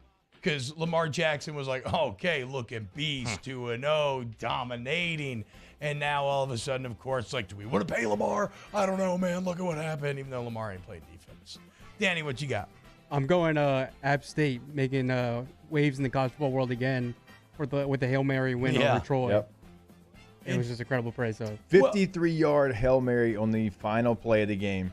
Yeah, and really, I mean, 3 weeks in a row now between the North Carolina game where they score 40 in the fourth and lose, then going to A&M and winning that game, getting rewarded with College Game Day being on your campus and looking like you were going to blow it, and then coming out with a win. It's been a wild 3 weeks if you are an App State Mountaineer fan, man. Like, you have randomly found yourself at the kind of forefront of CFB conversation now 3 weeks in a row. Also, that's one of those rare Hail Marys that you don't see quite often, being batted backwards and then carried in from outside the end zone. Like strolled in, too. I was kind of like, hey, bud, hurry. Sense of urgency, please. Look, like strolls in. Yeah, he is kind of chilling. Like, man, get in the end zone, man. All right, my next weekend winner. Boys, I don't think that this has too much lasting impact, but in terms of singular weekends, I don't know when the last time this conference could have had a weekend like this. And that's the Pac-12, dude. Right? Washington goes and beats the hell out of Michigan State. They knocked Michigan State out the rankings. Michigan State was 11 entering the weekend. Washington was unranked. Now, the Spartans are unranked, and the Huskies are 18th in the country, undefeated. You had Oregon proving, no, we're not that bad. Georgia's just that good. Handling a very good BYU team, who unfortunately now probably out of the playoff race. And then the Petit Trojan boys, USC, Jake Hayner and Fresno, a solid team, but not up to snuff. 45-17, I think, was the final score there. So, like, a pretty big weekend for Pac-12 football overall. Weekend winner. All right, I'm going to go weekend loser here. And weekend loser for the Big Ten. Oklahoma 49, Nebraska 14, Washington 39, Michigan State 28, Southern Illinois, the 0-2 Southern Illinois, 31, Northwestern 24. What? Syracuse 32, What? Purdue 29. That was that was an awesome game. That was an insane game. But yeah. It was, and I'd like to talk about that one. Iowa actually scored some points. They scored 27 points, but What? they played Nevada. Nevada's not very good. They scored 27 though. I feel like that is a story. So the Big Ten did take a hit. I will say this though, Penn State went into Auburn, Alabama, and beat the hell out of Auburn, 41-12. So they're not included in the loser, but you can't lose to 0-2 Southern Illinois. You felt like you had the game against Syracuse. Michigan State goes on the road, number 11 team in the country, and that score doesn't tell the story of the game. They scored late to make it look a little better. And Nebraska, you were so far away from being good. Where you at on them? You don't care now that Frost is gone, right? No. Actually, the complete opposite. Best 1-3 team in the country? The complete through all of this, I find myself bonded with the Nebraska fan base, and we will be back, okay? Make no mistake. The thing that we cannot do is what we were chanting for before the game, where if you watch the Fox College Football Saturday, which, by the way, Nebraska still has no right to be as excited about football as they are. I mean, they packed out. What are y'all doing? They packed out that set. They packed out the stadium. I go to an LSU stadium that seemed dead with an entire empty Upper East Side. Nebraska's out here. They ain't won anything in years, and that thing is still packed out. But whatever. The point is, during that pregame show, they were chanting, "We want Urban." As a loyal Husker here, we do not actually want Urban. You want Jamie Chadwell, okay? Listen to Joe Muglia. It's going to be all good. So no, Jake. Yes, this year is done for the Huskers. That's fine though. We're going to look for building blocks to carry forward into the future. Nebraska football will be back. Okay, it's only a matter of time. My next, Mar, you got any more? Real quick, next weekend winner was Cooper Rush. Did not see the Cowboys beating the Bengals on Sunday coming, but he pulled it off. 25 of 40, 325 yards, 2 touchdown passes. Still don't think Dallas will be very good, but that was a result that I did not expect. Cowboys is your weekend winner. Yeah, Okay. I mean the Bengals could be the Cowboys. It's gonna be today. The Bengals could be a weekend loser too. That offensive line that was supposed to be so much better, still not performing at all. Danny, I'm going Tulane Green Wave. Yeah. Getting the win over Kansas Yes, State. sir. Willie Big Fritz celebrating in the locker room if you're watching. And just a sick uniform matchup as well between Tulane and Kansas State with the retro helmets. Yeah. Oh, wow. I didn't even see the K-State retros. Either way, I think we're going to start having Willie Fritz on as well. That's a massive win. Yeah. You and I were talking about during the break. That's not just like, oh, you went and beat Kansas State. They're in the Big 12. Kansas State's good. Like they're like top 25 good before this game. You go on the road. Tulane's now 3-0. That's a hell of a win. I mean, Adrian Martinez at quarterback for K-State. Deuce Vaughn at running back. We know this team. LSU played them in the Texas Bowl. That's a massive win for Tulane. Yeah, it is. It is. And Willie Fritz, they're 3-0 now, right? Yep. I mean, undefeated on the year. Willie Fritz has been kind of consistently building this thing. I think the first step at Tulane was not to establish like a 10-win season. It was, okay, can you be a consistent winner, right? And they have done that now, and you're seeing that foundation start to translate into the next step. That's how you build a program over time. My next weekend winner is a weekend loser, and that would be Auburn football fans.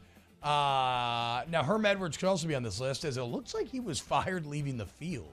I think they might have actually fired him on the field. He has a very interesting-looking conversation on video.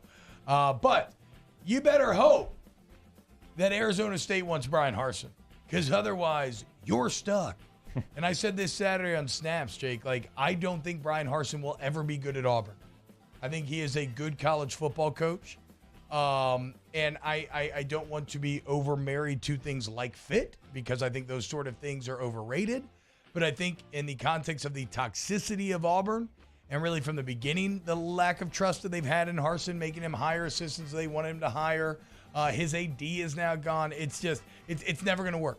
It's never going to work at Auburn, and what sucks is you also cannot fire him, or nobody can take you seriously at all, and you become an even bigger laughing stock. So dark, dark times on the plains for Auburn football fans. Auburn don't care. If Auburn wants to fire him, they'll find a way. I mean, they had a literal coup against this man from something that wasn't true to try to get him out. They'll certainly find a way. Get him, dude. They will find a way, or they'll just pay the buyout because they have deep pockets and they don't care. I feel sure bad for Brian Harsin to be in that situation. I mean, it's just that job is toxic. It is toxic. And Jordan Hare is not that intimidating, dude. I don't know. All right, weekend winner, country music star Luke Combs. Well, Luke Combs is a fantastic country music singer, but also he was the only one on the game day set that chose the LSU Tigers to go beat Mississippi State. Everybody else had Mississippi State. Luke. So my man Luke Combs, he said, look, I got a lot of LSU friends. They disown me if I pick the Bulldogs, but I don't care the reason. He picked LSU, so there you go. Danny, favorite Luke Combs song? Go. I didn't even know he was an artist. I'm checking out. I just won, 2 Grammys. It's, Sipping on a beer is my favorite.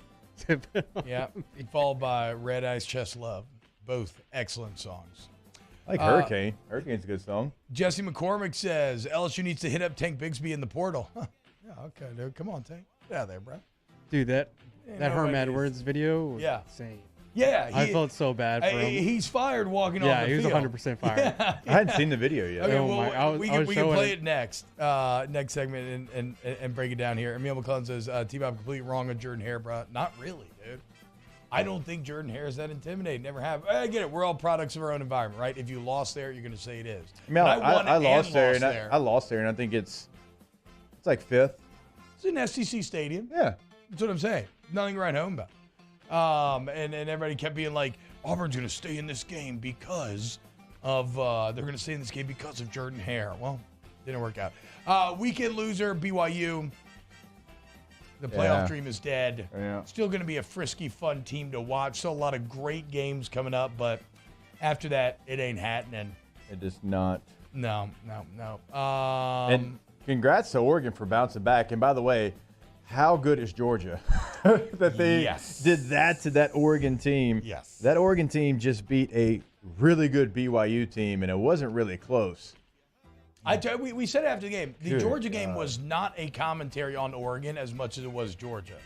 It wasn't about Oregon being bad. That's about Georgia being good. Oregon still has all the strengths that we thought coming into the season. They have a good interior D-line. They have a good offensive line. Bo Nix should be all right there, and you saw it. So, nice weekend for the Pac-12. We'll see where it eventually goes. But it was a fun weekend for a first time in a long time. It's been a very long time for the Pac-12 has come out with conference dubs like they got over the weekend. Mario, what is this NBA weekend winner or loser here? Is this you, no, yeah, just real quick, shout out to CJ McCollum. Today's his 31st birthday. Oh, okay. Hell yeah, dude. We're in the dead heat of football season, but still very excited for the Pelicans coming up here. Okay, weekend winner, shout out to Josh Durasic as well, turning 33 today. The man who put together the 2011 reunion over the weekend. And that'd be another weekend winner. Healing, okay? The boys getting back together.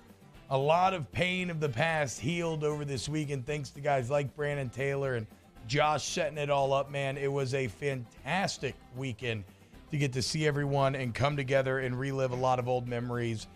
So shout out to that. And thank you to LSU for putting all that on. It was a great time. All right. When we get back, we can actually break down that Herm Edwards video.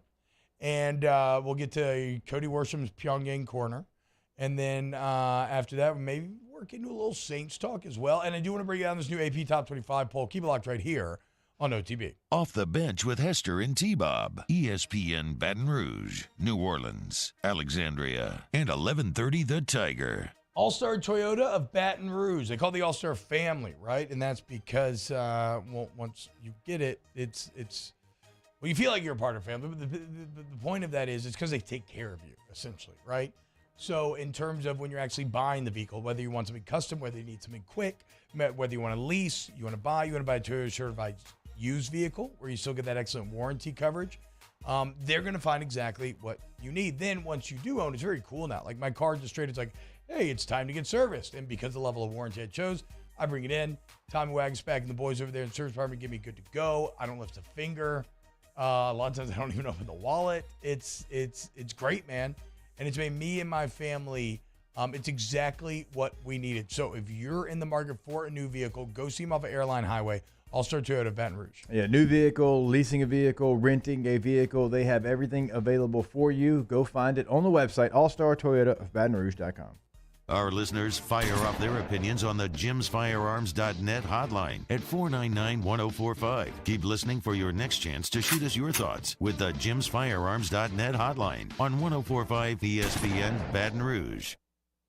At All-Star Toyota, you get it all. If you're in the market for an all-new Toyota vehicle, come see our friendly and knowledgeable sales team at All-Star Toyota. Located in Baton Rouge at the corner of Airline and Goodwood, we've been serving our community since 2005 by offering a large selection of new Toyota cars, trucks, and SUVs. Get behind the wheel of your dream car and take a test drive at All-Star Toyota today. ServiceMaster Elite create clean, disinfected work environments. As a local business, we take pride in serving the New Orleans and Baton Rouge areas. Our cleaning protocols follow CDC and OSHA standards for healthcare settings, offices, senior living, restaurants, and industrial plants. Contact ServiceMaster Elite to get your operation ready for reopening with germ disinfection cleaning. ServiceMaster Elite, the trusted choice in professional cleaning since 1996. Shop, shop. Order curbside pickup online or with Rouse's Market Shopping app and let Rouse's personal shopper shop for you. Curbside pickup is free and you pay the same price for groceries as in-store. Use code SAINTS20 and save $20 on orders of $100 or more. That's curbside convenience. Shopper style. Oh, yeah! There it is, the extra mile, on the border of expected and extraordinary, for those willing to go further, like vans customized for work or play, with safety and tech to keep you connected, supported by a 5-star sales, service, and finance team, and backed by the 1-star you know. So go the extra mile. It's never crowded, because so few have what it takes to go there. Mercedes-Benz Vans. I'm Jay Ducote. I grew up learning how to cook at LSU tailgate parties and right in my own backyard. And I created JD's Louisiana products to bring that Louisiana flavor to you at home for your backyard cookout. JD's Louisiana barbecue sauce, Louisiana molasses mustard, spicy and sweet barbecue rub, and more are available at your local supermarkets or by logging on to jducote.com/shop. Put in promo code CST for 25% off at checkout. It's no secret. The best oysters in Baton Rouge are at Jolie Pearl Oyster Bar. Enjoy mouth-watering South Louisiana flavor and oysters from all over the country. And don't forget our nightly drink specials.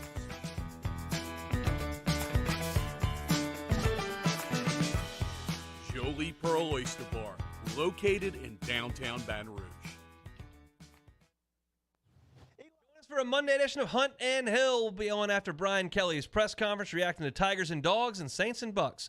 Hunt and Hill, 1 to 3 weekdays, 104.5 ESPN Baton Rouge.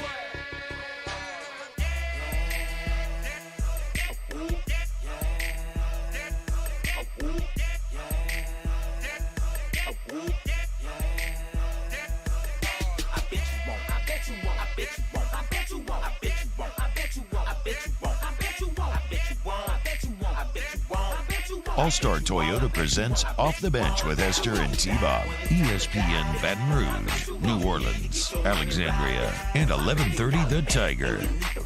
Yo, what's happening, y'all? Welcome back to OTB. T-Bob, Jake Marr, Danny hanging out with you today. Live from Pyongyang. Here is Cody Worship's Kerner. Just go to Cody's Twitter and look at tweets. Jaden Daniels is the highest graded rusher in the country right now, regardless of position. How about that? He's got 256 rush yards. He's got 10 missed tackles forced. He's got 109 of those 256 are after contact. He's got 11 runs of 10-plus yards, and he's ran for 11 first downs. Okay, so again, accept it. Accept who he is, how he will have success within this year's offense, and recognize that it should only get better as the coaches and everybody learns one another more. Like a lot of people ask, where's Besh at? Where are the receivers at? I do think receiver production will continue to increase. Like I do believe that. But at the same time, I don't ever think this is going to be an overwhelming year statistically for the wide receiver group. I know they're very talented, and the big fear is not wanting to leave too much of that talent unexploited. Like, you want to take advantage of it. But just I don't know. I don't think this offense is ever going to put up crazy numbers receiver-wise. Well, when you look at the 11 personnel, not to cut you off, but you got Booty, Jenkins, and Thomas, and Mason Taylor, and then whichever running back. So that's the 11 personnel. Yeah. And Jack Besh specifically. Yes. Talking about with Jack Besh, and him and Hilton come in third down situations, but right now he's not in that rotation. Yeah. I mean, you have, like I mentioned, you have, and then you got Neighbors in there as well. So Neighbors, and then Brian Thomas has kind of been more of an X, but you've got those four guys right now, Neighbors, Booty, Jenkins, and Thomas, that are ahead of Besh and Hilton on the depth chart as well. Yeah, so, I mean, and what are you going to do? You're not going to take – who are you going to take out? You're not going to take out Dre. You're not going to take out Malik Neighbors. You're not going to take out Keyshawn Butte. Okay? So it's a tough position group, and it's an offense that is not going to have as many guys produce in that position group. Cody Worsham points out that Jay Ward was the SEC's highest graded safety in Week 3, according to PFF College. 11 tackles, led the team, 9 of which were solo, 2 assisted, 1.5 TFLs, 0 missed tackles. Very important there. We talked about going to the game, setting the tone for the rest of the game. 7 stops, 5 targets. In those 5 targets, allowed 1 passing yard, had an interception to seal the game, and had a big pass breakup. Also, we love hearing for the success of Ward at Brooks because that was a big coaching change that was made. Shout out Jay Ward. How about, so listen to some of these grades, okay? So Major Burns graded out at 83.4%. That's fantastic, certainly against Mississippi State. Mike Jones Jr., 77. Again, great against a team like that, knowing what he was going to have to do. Savion Jones, by the way, 90% grade. Not the snaps. Okay. I mean, he only had 8 snaps, but he got a sack in those snaps. And then when you look at some of the other grades, like Jay Ward, 90. He had a 90 grade against Mississippi State. B.J. Ojulari had a 90.1 grade against Mississippi State. And I point that out because, like, Ali Gay had 52.6%. Mekhi Wingo had 57.3%. Jaqueline Roy had 59.8%. And I don't pick those grades to pick on the rest of the D-line because when you play Mississippi State, that's typically the grade. Yeah. That's usually what you're graded out because your holding point, your rush lanes aren't what they normally would be. So for B.J. Ojulari to get a 90 grade against Mississippi State when all the other talented defensive linemen were in the 50s and 60s because that's what that game typically calls for, that just kind of tells you how dominant he was, certainly in the passing game. JB says Ward's knee was just a hyperextension, right? Look, yeah, when I saw it live, now I've not followed up on this, but the fact that Ward immediately had someone help him up, you saw Dr. Bengtson walk over and talk to him on the bench, and it seemed they just dapped each other up and walked away. I don't think it was a big deal. You could see he planted, got a little hyperexcited, but it doesn't seem like it was a big deal. Hopefully not. You mentioned Ojulari. Well, that brings us to our next Cody Worsham tweet, Jake. SEC pressure leaders from Week 3. Number 1 in the conference, B.J. Ojulari, 6 pressures against this unpressurable air raid attack. Number 2 in the SEC, Harold Perkins, 3 pressures for the 5-star true freshman, as the duo combines for 5 TFLs and 3 sacks. Those are numbers that I just had. I would never have expected you to be able to accomplish those. Take a bow, B.J. Ojulari, and the young buck, Harold Perkins, announcing himself in his first SEC game. I'm going to be intrigued with how the rotation looks this week against New Mexico because of when you look at Harold Perkins, he graded out high. Mike Jones, as I mentioned, he graded out high. Baskerville had a high grade as well. Greg Penn, a little bit behind where they were, but you have a linebacker room that the skill sets are all different. Yeah. It's a good problem to have, but you have to make sure that the rotation makes sense as well. So I wonder what it's going to look like. Is it going to be based on who you're playing? Because that makes a lot of sense. But you have a very talented room. Like we saw Baskerville and Harold Perkins there in that film, that one little clip that we actually broke down, but certainly Mike Jones Jr. had a good day. Let's look at the snaps real quick of the linebackers. So you had, let's see, Baskerville played 38 snaps. Perkins played 32 snaps. Greg Penn, 26. Mike Jones Jr., 23. Wes Weeks played 10. So you had a bunch of guys play at that position. It's a little normally, running back and linebacker kind of mirrors of one another in a lot of ways, but you don't normally see linebacker by committee. But it looks like this LSU team may be doing a bit of that, and it paid dividends in this game. So, I'm very interested to see how they continue to rep that group going forward. James McCrary says, if the O-line is playing better, why isn't QB play improving also? Well, again, QB play is improving, y'all. And then L. Burner says, because Brian was like, I don't think Jaden Daniels is playing very well. L. Burner says, Brian, I would say JD is playing good ball, not great. So better than okay. He's definitely part of why you won. Dude, he's more than part, y'all. You had 400 total yards, and he had 300 of them things. Okay, he's responsible for both touchdowns. He's not making the big errors. Again, you have to readjust your mind to understand how you're going to have success this year. And you're not winning games without Jaden Daniels doing what he did on Saturday. So it may not look like what you got used to over the past couple of years in terms of style, but I don't give a damn about the style as long as it leads to wins. And that's exactly what he did. And on top of that, we always talk about intangibles with quarterbacks. Did you not see that out of Jaden Daniels this weekend? The toughness, getting smoked in the head, bleeding, didn't matter when you needed a play, lowering his shoulder and getting across the line, wherever that was, whether it's getting the end zone or get a big first down.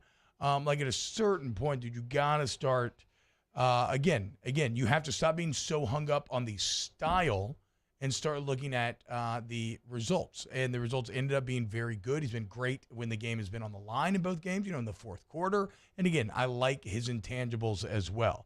So it was also good. Make peace with it. When he scored that touchdown that you're talking about, T, you could tell what it meant to the other guys on the team. Yes. Tayshaun was as fired up as anyone. And so he is undoubtedly the leader now of this team, of this offense. And when you see things like that, and you and I have been in locker rooms, and you don't have to be in LSU's locker room. You could be in a middle school locker room. You understand, once you start to see that, okay, that is now the team realizing that he's the guy. Yeah. He's going to be the guy moving forward, and he gives them the best opportunity to win. So I thought that was even a big step, just seeing how they reacted to him scoring that touchdown. Yeah, and that was the one to make it 17-16, wasn't it? Where he just basically willed himself into the end zone, the biggest play of the day up to that point. I like it. All right, so that does it for Cody Worstrom's Pyongyang Kerner. When we get back, we can dive into Herm Edwards.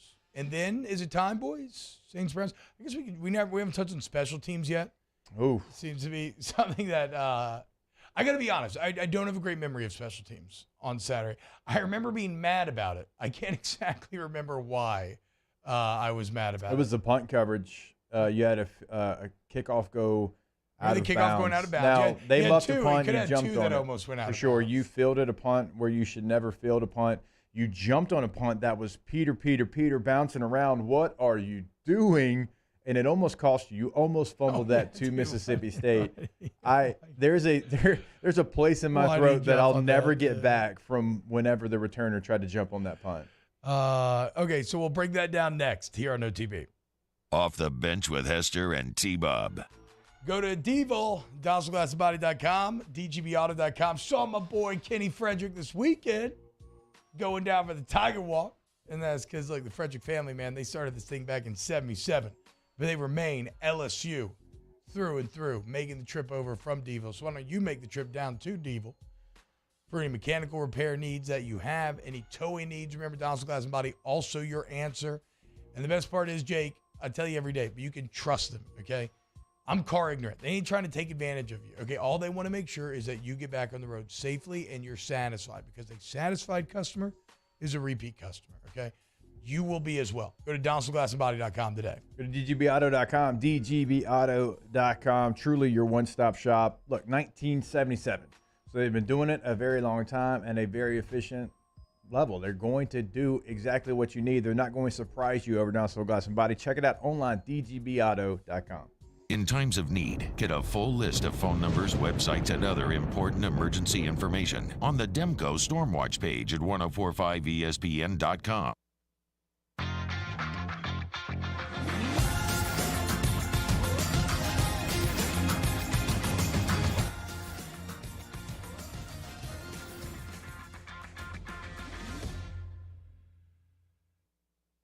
Over to Corval Toyota in Appaloosa unload your new Toyota. It's easy and stress-free. Or if you're looking for a pre-owned, we have a wide variety. So come on down to Happy Town. That's Corval Toyota in Opelousas, Happy Town, USA. Want more customers? Running Boards Marketing can help you get their attention. Imagine your brand's message on a giant LED billboard truck that can't be skipped and is nearly impossible to ignore. Running Boards Marketing is the leader in effective and affordable advertising on digital mobile billboards, which are 2 times more effective than traditional billboards. With a 97% recall rate, you'll leave a lasting impression with your customers. Visit us online at runningboardsmarketing.com so we can drive your message to where the people are. Crime has serious consequences, but anyone can make a mistake. If you find yourself in trouble with the law, know that you have rights, and it's okay to demand them. The law offices of O.C. Brown are here to protect you and your rights. Felony or misdemeanor, DUI or drug charge. No matter what crime you're accused of, you still have rights. Let the law offices of O.C. Brown uphold them. Call 225-343-1111. Your law firm for a lifetime.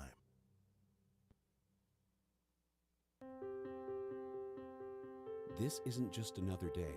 It's so much more. Kelly's life was put on hold when her auctioneer primary care doctor discovered a rare blood disorder. Her doctor connected her to an auctioneer care team of cancer, heart, and kidney specialists. With multiple primary care locations around Baton Rouge, same-day appointments, and online scheduling, we're relentless about keeping you healthy. Auctioneer Baton Rouge, innovating healthcare for Kelly. I've been doing business with Luba for 25 years. They're dependable, trustworthy. It's just the attention to detail with our clients. Our folks have years and years of experience. They're highly trained professionals. But many companies have that asset. What I'd like to think makes Luba a bit different is that we use those talents in a way that truly is dedicated to serving the needs of the folks who depend on us. This summer, meet Acura's heroes of performance.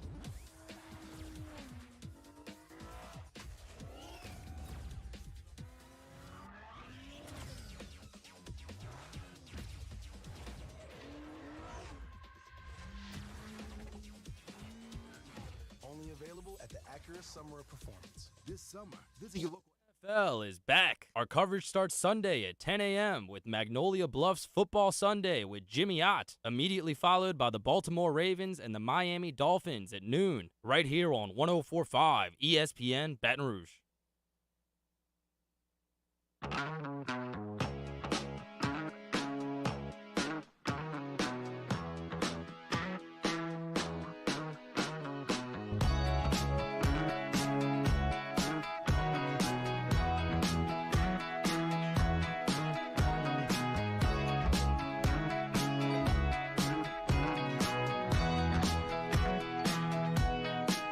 All-Star Toyota presents Off the Bench with Hester and T-Bob. ESPN Baton Rouge, New Orleans, Alexandria, and 1130 The Tiger. Yo, what's happening? Welcome in Off the Bench. Welcome back, y'all. Okay, let's play a couple videos here. So over the weekend, Arizona. Who did Arizona State even lose to? I don't know. I didn't watch it. I got to watch. So unfortunately, this weekend, not unfortunately, because again, Saturday was one of the best days of my life. Being a captain, everything was awesome. But it did mean that I did not lock myself in a room for 12 hours and just watch every college football game that was on television. They lost to Eastern Michigan 30-21. Oh, okay. So this makes a lot more sense now. And then Arizona actually beat North Dakota State, so it probably made it even worse. So it's already bad around Arizona State right now. Somehow they're in NCAA trouble in an era when, like, I thought it was impossible to get in NCAA trouble. Yeah, I thought Will Wade was going to be the last one. I mean, I'm not even trying to be funny. Yeah, so they're in trouble. They're in trouble for recruiting stuff, and they're not even good. We've heard about how toxic it's kind of become in the offseason. Jane Daniels leaves, players like burning, messing with his locker and stuff, and kind of saying good riddance, F off. It's very bad in Tempe right now.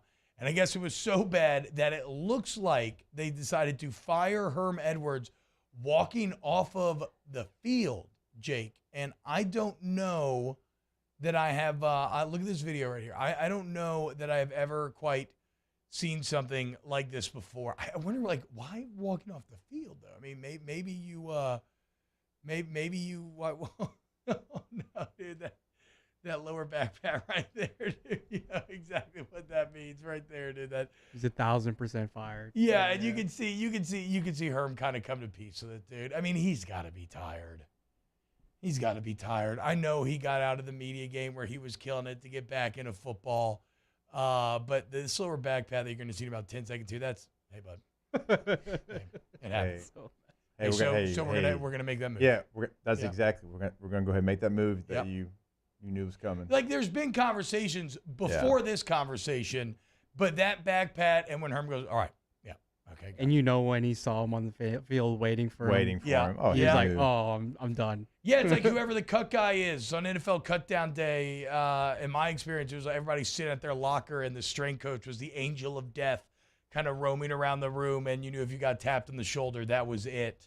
And so, yeah, in the same way, seeing your AD when you're walking off right there, oh boy, they just waited in the tunnel. Like, I mean, they could have done it a million different ways, honestly. But look, the bottom line, if I'm Herm, dude, who cares, right?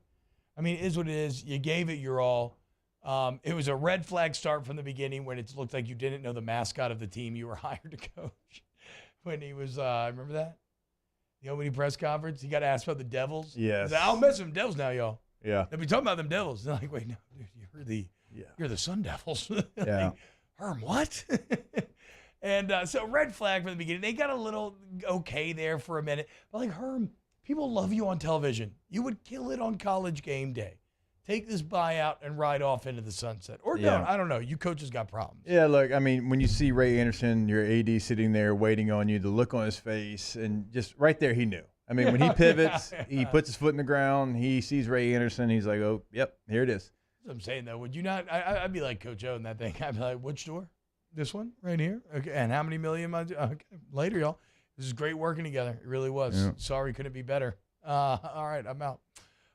So sorry to Herm. What was the other video right now that we were just going to show? I thought that maybe the one I said in the group? Yeah, I think so. Was that what it was? Oh, I didn't know you want to play that. That is funny. The Falcons preacher. Hey, what is yes, Falcons preacher is funny. I want to play that with sound. Okay. So get that brought up eventually. Like, what is an Arizona State job out there in the coaching football world? Like, where does that fall? Because you're in a, like, when I say fantastic location, one of the best places in the country. Okay, you have some resources. You do have a fan base that does care. I've played there before. It's a cool, unique setup that they have in their stadium. I mean, now recruiting ground. I don't think Arizona high school football is anything to call home about, but you do have Southern California right there. You have West Texas close enough to be able to pull from there. It's Power 5. I wouldn't put. I'm trying to think about what group of 5 jobs I would put over it. I'm sure there's a couple out there. I wouldn't put many over it.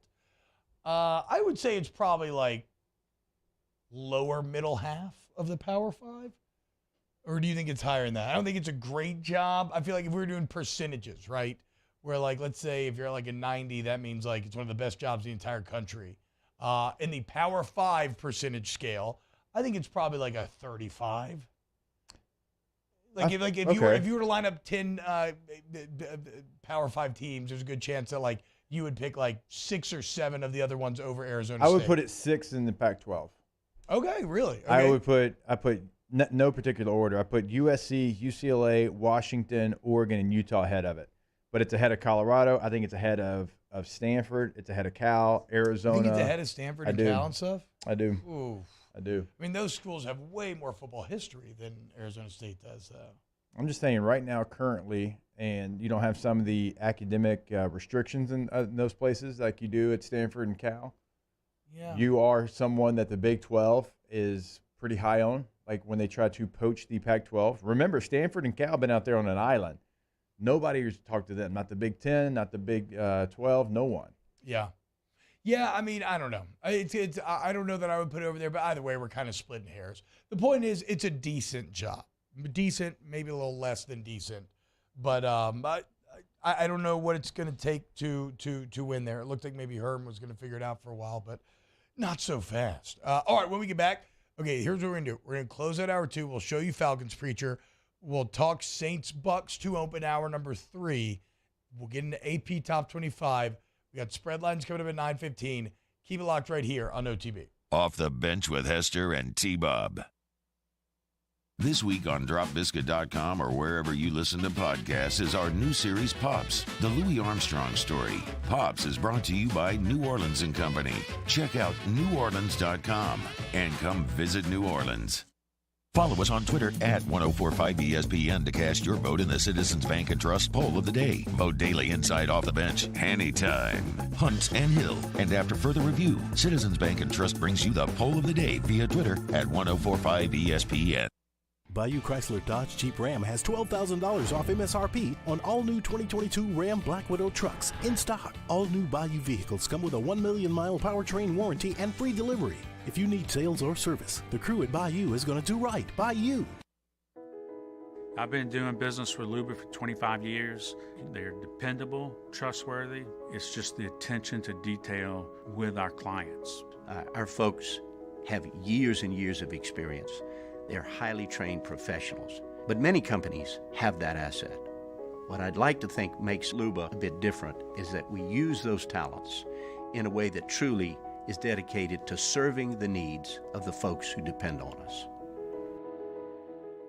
Gulf Coast Office Products is a nationally recognized Savin office equipment dealer based right here in Louisiana. Over 100 employees strong, Gulf Coast has the boots on the ground to support all vertical markets from education, engineering, legal, and finance. With the latest in office technology from desktop to production segment units, Gulf Coast and Savin have the perfect fit for you. Call 225-756-2644.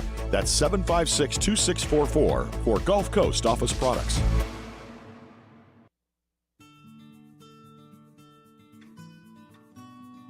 This is a house call. This is a follow-up appointment. This is a diabetes checkup. This isn't just more convenient care, it's more advanced care. This is innovating healthcare at Louisiana's #1 hospital, Auctioner. Oh, hey, what's up? It's Big D and Bubba, 100.7 The Tiger Morning Show. We'd love for you to join us every weekday, 4 a.m. till 9 a.m. Yeah, everything you want in a show. Country music. We got laughs. We got celebrity in-studio guests. We just need you. Join us every weekday morning, 4 a.m. to 9 a.m., right where it all started. That's right. Louisiana's country station, 100.7 The Tiger. ServiceMaster Elite create clean, disinfected work environments. As a local business, we take pride in serving the New Orleans and Baton Rouge areas. Our cleaning protocols follow CDC and OSHA standards for healthcare settings, offices, senior living, restaurants, and industrial plants. Contact ServiceMaster Elite to get your operation ready for reopening with germ disinfection cleaning. ServiceMaster Elite, the trusted choice in professional cleaning since 1996. It's no secret. The best oysters in Baton Rouge are at Jolie Pearl Oyster Bar. Enjoy mouth-watering South Louisiana flavor and oysters from all over the country. And don't forget our nightly drink specials.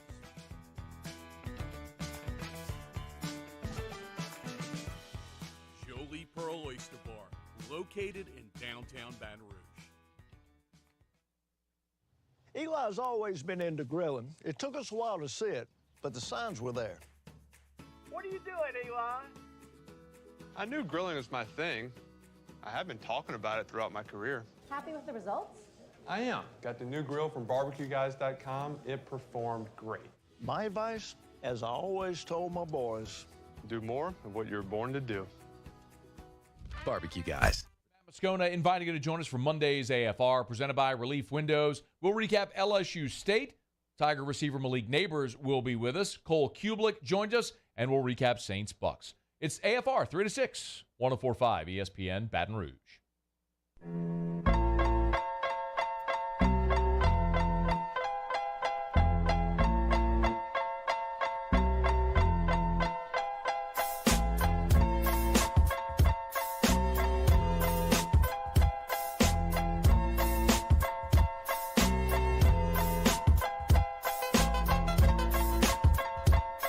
All-Star Toyota presents Off the Bench with Hester and T-Bob. ESPN Baton Rouge, New Orleans, Alexandria, and 1130 The Tiger. Welcome back, OTB. T-Bob, Jake, Mara, and Danny hanging out with you today. Hope you're having a great day. Talking Saints to kick off next hour. Rough day in the Superdome. Defense was dominant. Offense, not so much at all. What? Wait, what are we? Okay, I'm confused. Are we doing something with Luke Combs right here? No. Oh. Okay. We were just talking about it during the break. Oh, that was just for the future. Yeah. Oh, okay. Yeah. I didn't know if I missed some sort of bit that I was supposed to set up. No. There's a lot of. Ooh, you know who else didn't look great this week? Stanford is not better than Arizona State in football. In every other sport, like Olympic sports, yeah. I just think it's easier. I don't want to say easier to win, but just there's a lot of challenges with Stanford. And Stanford's had its moment for sure. And not that long ago, I understand that. I mean, I don't want to have a Stanford-Arizona State debate, but has Arizona State, they don't have the football success recently or in the past that Stanford does, do they? I know they've had some really high highs. Like with Jake Plummer, they won a Rose Bowl, right? Didn't they? Did they play for a Rose Bowl maybe? I know they have had high moments, but for a time there, recently when in the Harbaugh Shaw era, Stanford's been really good, and then even in the past. Stanford has everything. The money. If they ever want to commit to it, they easily could. If Stanford wanted to, you're talking about a completely different conversation. You're talking about one of the most attractive jobs in the country if they committed and they wanted to be great. Now, they want to be great at everything and not just be really, really great in football. Like they want to win, was it the President's Cup, where if you have the point system and whatever you do from each sport adds up and you win a trophy, they want to win that every year. They don't want to win a national championship in football. So that for that reason, it's like the desire, the want to. It feels like it's there for Arizona State. I just don't know if it's there for Stanford. I wonder if it is. I wonder if it is at Arizona State. We'll see. We'll see what who they end up hiring here, and how much money they put into said hire. It was a weird weekend around other parts of college football. We haven't even talked about A&M Miami. A&M gets it done. They look better with Max Johnson. Still really nothing to write home about. Van Dyke did not look very good, which is a concern entering that game. Certainly Arkansas and Florida both survived pretty sketchy tests. I was never really that worried about Arkansas. I'd be much more concerned if I was a Florida fan. It seems like we kind of got trumped up a bit too early here, right? Florida got pre-hyped. They had look, it was week one. Everybody's excited. The Swamp looked awesome at night. Huge stage. I'm not, and Florida and LSU will still be a battle. I don't know who's going to win that game, but Florida has not arrived yet, like maybe you thought they had here to kick off the Napier era. As far as Arkansas and their close game goes against Missouri State, Jake, I'm not that worried about it. It's a classic letdown spot after a couple big weeks. Get down 17-0. Wasn't sweating it at all. What they do, make it 17-14 before half, and they go out and handle their business in the second half. So Arkansas is going to be just fine. They put away late in that game. It's okay, dude. They handle their business, dude. They handle their business. It's all you need to do. It's all you need to do. Well, now that you've kind of seen the teams that they've beaten, like Cincinnati had a little bit of a struggle this weekend. South Carolina certainly has had their struggles. I missed on them. I thought they'd be better sooner. You still those wins still mean the same thing for you for Arkansas? I'm sorry. What's that? I got a text from my wife that distracted me. What's going on? Oh, dang it, Bobby. What'd you ask? About Arkansas's victories over Cincinnati, who struggled a little bit this weekend, and South Carolina has certainly struggled so far this season. You still feel as good about those wins, even though they don't look like they looked preseason? We are not worried about Team Colbert. I mean, what's the question here? Are they the third best team in the SEC? Is that what we're getting at? I'm just asking how you feel about getting at them versus Kentucky here. Is that what we're doing here? It's certainly not. I mean, we can have that debate, but that's not what I'm trying to do here. I'm just asking you how you feel about the wins that they have, considering they don't stack up like I thought they would. I feel fine. Okay. The Hogs are not sweating. Okay. All right. I'm still fascinated to see out of the Kentucky, Arkansas, Tennessee triumvirate that is battling for that third-place title. I'm very fascinated to see who ends up grabbing that third-place title. All right, so look, this is going to be hour 2 in the books. Again, coming up next hour, Saints Bucks to kick it off. We got spread line, just hold the Mayo at 9:15. Look at more of the NFL, AP Top 25. It's going to be a very fun hour 3. Look, go ahead and get on the youtube.com/1045 ESPN. Hit the like button, subscribe to the channel. If you're in the Bayou Ford YouTube chat, hell yeah, man. Very fun hanging out with you. Thank you. And let's have ourselves a hell of a final hour here on this Monday. Off the Bench with Hester and T-Bob.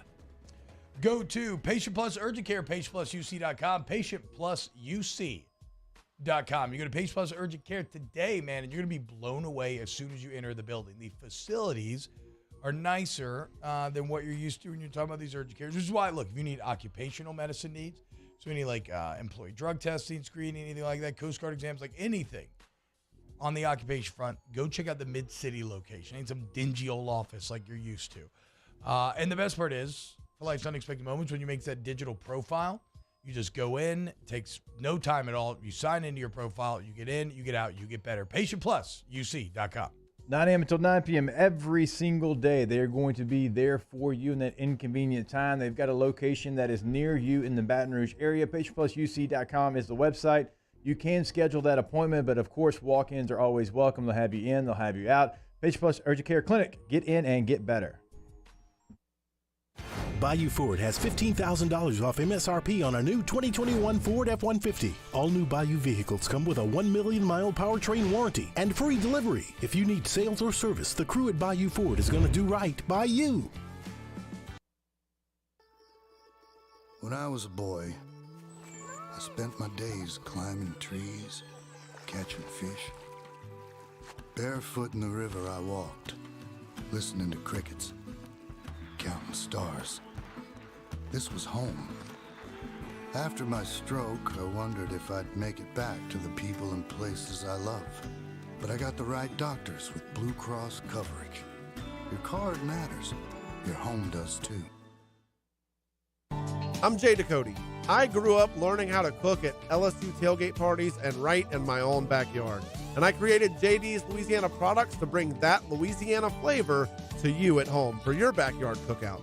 JD's Louisiana barbecue sauce, Louisiana molasses mustard, spicy and sweet barbecue rub, and more are available at your local supermarkets or by logging on to jducote.com/shop. Put in promo code CST for 25% off at checkout. Crime has serious consequences, but anyone can make a mistake. If you find yourself in trouble with the law, know that you have rights, and it's okay to demand them. The law offices of O.C. Brown are here to protect you and your rights. Felony or misdemeanor, DUI or drug charge. No matter what crime you're accused of, you still have rights. Let the law offices of O.C. Brown uphold them. Call 225-343-1111. Your law firm for a lifetime.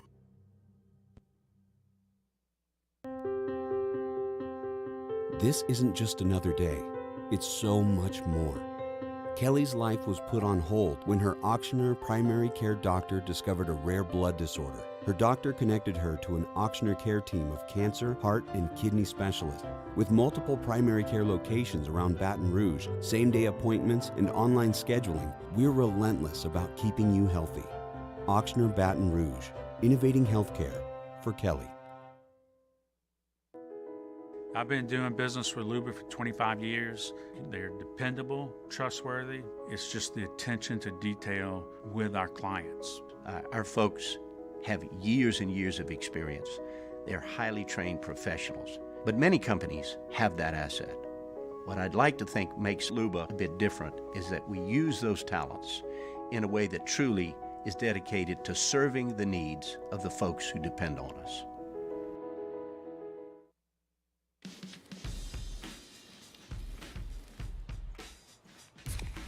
Light beer shouldn't taste like water. Miller Lite has more taste and only 96 calories. It's Miller time.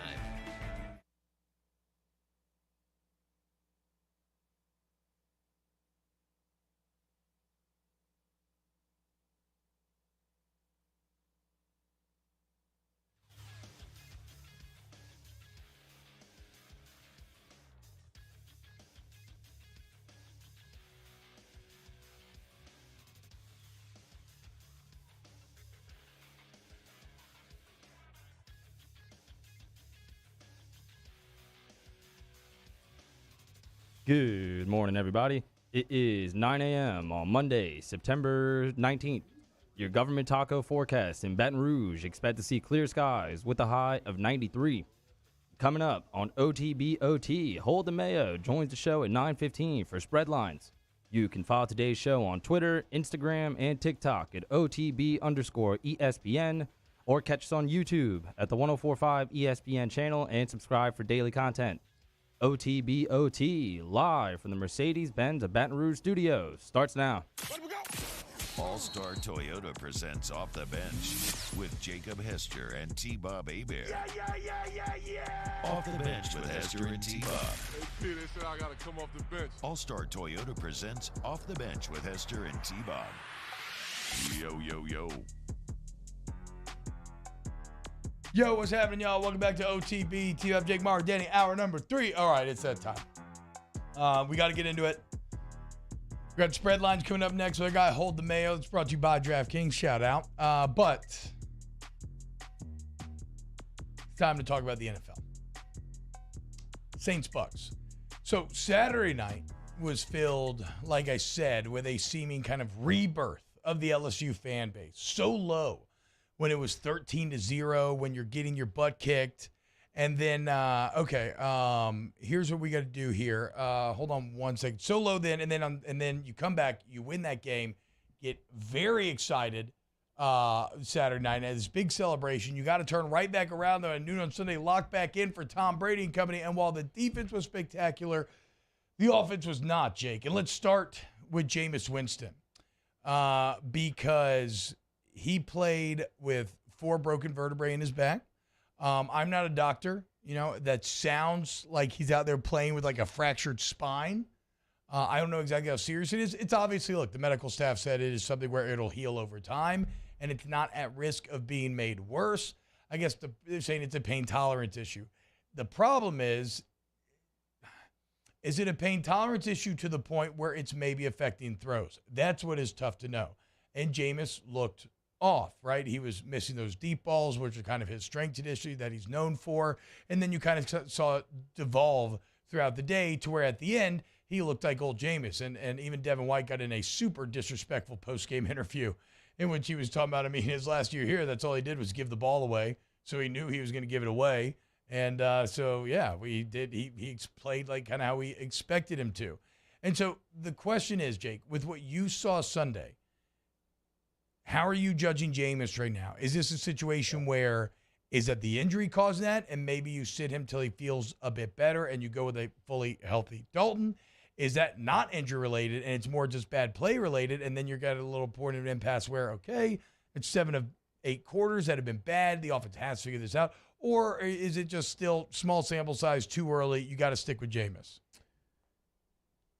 There's some troublesome signs. And I know the back injury that he has, but when you look at the coverage that the defense gives you, and if you made the right decision with the ball, he graded out at 48% this week. So there's some things, and certainly when he's pressing, that are troublesome. Whenever he's pressing, he falls back into the Jameis that had the 30 interceptions. And the ball is starting to sail on him a little bit, and he's not quite hitting the deep passes. Now, the injury is the injury, and that sounds awful. But if it's affecting his play, then you've got to take a look at that. For his health and for your offensive play out there on the field. There was just things that he did pressing again, and that's when he's at his worst, is when he's pressing, when he's trying to do too much. When he's within the game plan, he's a really good quarterback. But when he has to make a play, when he has to press, that's when he's getting into trouble. So you got to, you thought almost like that you coached that out of him, that was going to be gone. Like you might see a flash of it here and there, but there was too much of it on Sunday. Well, and this is now 2 games in a row where it seems like the time to release has not been very good. I want to say coming into the year, he may have had the slowest, in terms of overall time that elapses from snap to throw. I want to say last year he might have been second slowest in the NFL, pushing 3 seconds, which unfortunately is just going to get you into trouble. Now you hoped another year on task that it would get better, but I don't know. I don't know if it felt like at the beginning of this game, Jake, that maybe he was trying to overthink things and it was causing him to play slow. And then as a direct reaction to that, maybe he tried to underthink things a little bit more at the end. And, well, it ended up having bad consequences. So, look, I am not out on Jameis Winston after these 2 games, but I am concerned, right? I'm vastly more concerned than I thought I was because with the additional weapons, even though no Alvin Kamara hurts on this Sunday, but with the additional weapons, I did think that you would have seen more consistent play. There's been flashes. Even the Mike Thomas touchdown drive this game, he had that beautiful deep ball to Olave, which was caught, which that was a new little, you're always learning new things in this life, Jake. I never realized that I never realized that rule about how if you're not contacted while going to the ground, that the ground can cause a fumble. Oh, yeah. And it makes perfect sense because the play is still Yeah, alive. you're not touched. Yeah, you're not touched. It's something that for whatever reason, it just never really come up, at least not to my memory. So I'm not out on Jameis by any means, but I did have higher expectations than what I've seen thus far. And if the Saints are going to make the playoffs, him and the offense is going to need to be markedly better and markedly more consistent. Now maybe to help him out a little bit, everything seemed to change on that Mark Ingram fumble, right? If he doesn't fumble there, it looked like the offense just finally hit a rhythm. You're driving down to go try to take a lead. But it's the offense has bad issues right now. 6 sacks, right? You're not reading the coverage, and you're pressing. Like, it was just not going to be the game to feel good about Jameis walking away from. Yeah.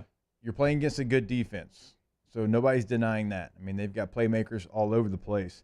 But holding on to the football, and then you start to press, and then you start to sail the football, then you can't connect on your deep passes. Like, those are troublesome signs.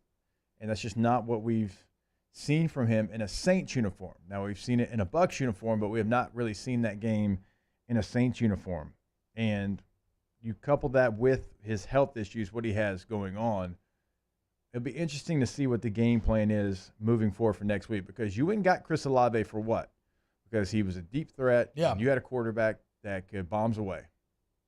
Well, you're not connecting on that right now either. So there should be some worry as far as offensive production in that New Orleans Saints meeting room, because you go back to last week, yes, you found a way, and that's fantastic. But there was 3 bad quarters. Now you put what you just put on tape for 4 quarters. Yeah. It's just been, like you mentioned, 7 out of 8 quarters. Now one team in the Falcons that are not very good defensively, and then one that's good. So it's kind of been, you've got a sample size of kind of both situations. Yeah, and look, make no mistake, the same way that for like Tua right now, and like we said, like Jalen Hurts, this is Jameis's opportunity to prove that he is a long-term answer. And so nobody understands this better than him, and nobody understands what's on the line. And that's why it's tough for him, as he has to navigate that kind of avoiding over-pressing that Jake's alluding to there. I know there's no such thing really, Jake, as a get-right game in the NFL. But I do like getting the Panthers next. This is a Panthers team that is also really struggling to find itself thus far. They lose 26-24 week 1 to the Browns on that 58-yarder from Cade York. And then the Giants, surprising 2-0, beating the Panthers 19-16 this last game out. So, I feel good about this Saints defense going against Baker Mayfield, because I feel good about what this Saints defense did yesterday. I mean, certainly things changed after the Marshawn Lattimore fight, and he gets ejected, and sure enough, P.J. Williams goes in, and who do they catch that long touchdown on? P.J. Williams. But the defense, for the most part yesterday, Jake, was absolutely dominant. They did their job.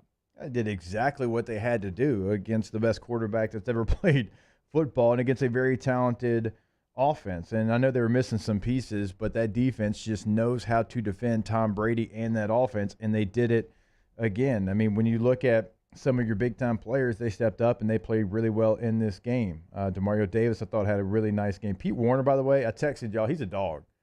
He is a dog. He is physical at the point. I mean, he blew up some of those runs, and even if it wasn't him tackling Lenny, I mean, whoever was pulling on those power plays, that guard, he soared today, because Pete Warner was coming and just tattooing a 310-pound guard every single time, and he gives you something different. He gives you a physicality to allow others to make plays, and he kind of just gives himself up in a good way. I mean that in a very positive way. So you got some big performances. Who else did I want? Cam Jordan. He played well, I thought. Tyron had some nice moments. Alontae Taylor played really well. Yeah. Yeah, Alontae Taylor played extremely well. And make no mistake, the potential that they see in Alontae Taylor, that's one of the reasons why you were willing to part ways in C.D. Deuce, the manner that you were. Now, unfortunately, no C.D. Deuce, no Tom Brady picks. But what are you going to do? Look, overall, the worst thing you can do in the NFL is be too reactive. Yes, cause for concern, obviously, right? But the Buccaneers are still a very good NFL team. They are 2-0 for a reason. They have Tom Brady still, even without an offensive line. They still have Devin White on that defense, Levante David and Vita Vea in the middle, and Akeem Hicks and Carl Nassib. So this is still a very good Bucs team. I'll be more concerned if you come out here for a third week in a row and look bad against the Panthers. That's when maybe some real alarm bells start ringing. Yeah. So one of the things, and I know we're kind of going all over the place, but I want to go back quickly to offense. One of the things that's concerning for me with Jameis taking 6 sacks, the offensive line actually held up pretty well. So I'm saying he's holding on to the ball. So it's not it's that, and then when he's releasing it, he's acting like he doesn't have the time. So that's kind of the same thing. Like, you're holding on to the ball, but then when you do release it, you're quick trigger and you have the time. There's an in-between you have to get to. Yeah. He's on both ends of the spectrum here. And so, like, when you look at even Ruiz graded out 70%, McCoy 87%, Hurst 87%, Ramczyk 70%. Now, Andrew Speed 46.1%. We've had that conversation before, but as a group, you were 78%. So when you take 6 sacks, you expect to come onto the film and you expect to see 52%. Yeah. 55% maybe. 77, 78%, that means you're doing your job, and you've got to find that happy medium of, hey, I've got time. Don't force it, because he's either too fast with it and it's errant throws, or he's holding on to it. 6 sacks? Yeah. An offensive line gave you way more protection than 6 sacks. Yeah, I know. So, again, cause for concern. Nobody's panicking. Still on the Jameis 1-1 bandwagon, okay? But, well, big game Sunday. Big game Sunday. I'm a little bit on the other. I'm not fully there, but I'm a little bit farther down the road than you are. But you were never a true believer to begin with. So you were always more predisposed to having a shorter trigger, whereas us, who are fully indoctrinated in the Church of 1-1, have been fighting this uphill battle for a while now. Okay, so like we're no strangers to a 5-turnover game. Putting ain't worried about that. We kind of are, though, as like Jake was saying, the Saints uniform. He's now equaled his interception total from last year. Yeah. So as you said, it's a huge game here to bounce back. That's going to be the Jameis experience. You got to take the downs, with the highs. Hopefully we get some more highs here. Okay, when we get back here, let's talk to our guy, Hold the Mayo about it, Devin Snow, coming up next here on Off the Bench. OTB, OT. What's happening, y'all? Hey, look, ITI College for a Better Life, okay? ITI Technical College, iticollege.edu. Local, family-owned trade school. Campus right here in Baton Rouge. What I always love, we talk about how ITI caters to the Louisiana industry, right? They try to maximize your chances of getting that great job right here in the state. And because of that, if you're a faculty member there, Jake, you have at least 4 years of real-world experience. On campus right there, they have like pilot plants and other scale models, 3D models of various facilities that you will be working on. And remember, no class on Friday, day classes or night classes, doesn't matter. You're a full-time student either way, and it is 2 years. You get that AOS degree, and you change your life for the better. Go to ITI Technical College today. Yeah, T-Bob just laid it out for you. They're going to help you get to that finish line. 877-591-1070 is the number to admissions. Check everything out online. iticollege.edu, iticollege.edu. Our listeners fire off their opinions on the jimsfirearms.net hotline at 499-1045. Keep listening for your next chance to shoot us your thoughts with the jimsfirearms.net hotline on 1045 ESPN Baton Rouge. Want more customers? Running Boards Marketing can help you get their attention. Imagine your brand's message on a giant LED billboard truck that can't be skipped and is nearly impossible to ignore. Running Boards Marketing is the leader in effective and affordable advertising on digital mobile billboards, which are 2 times more effective than traditional billboards. With a 97% recall rate, you'll leave a lasting impression with your customers. Visit us online at runningboardsmarketing.com so we can drive your message to where the people are. As a community bank, B1 Bank invests in relationships with the people and businesses we proudly represent. Our B1 bankers are here to help simplify the complicated, understand your needs, and make managing your finances easier. At B1 Bank, we offer an array of solutions to help simplify your transaction needs. B1 Bank, one highly personal banking experience. Visit us online at b1bank.com for more information.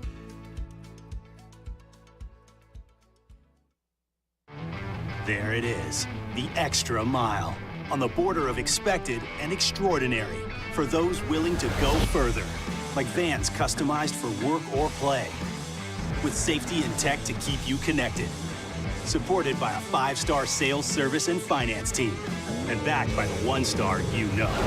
So go the extra mile. It's never crowded, because so few have what it takes to go there. Mercedes-Benz Vans. Gulf Coast Office Products is a nationally recognized Savin office equipment dealer based right here in Louisiana. Over 100 employees strong, Gulf Coast has the boots on the ground to support all vertical markets, from education, engineering, legal, and finance. With the latest in office technology, from desktop to production segment units, Gulf Coast and Savin have the perfect fit for you. Call 225-756-2644. That's 756-2644 for Gulf Coast Office Products. I've been doing business with Luba for 25 years. They're dependable, trustworthy. It's just the attention to detail with our clients. Our folks have years and years of experience. They're highly trained professionals. But many companies have that asset.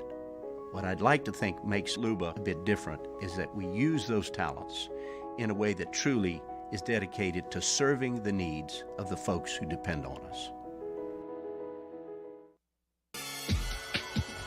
This summer, meet Acura's heroes of performance.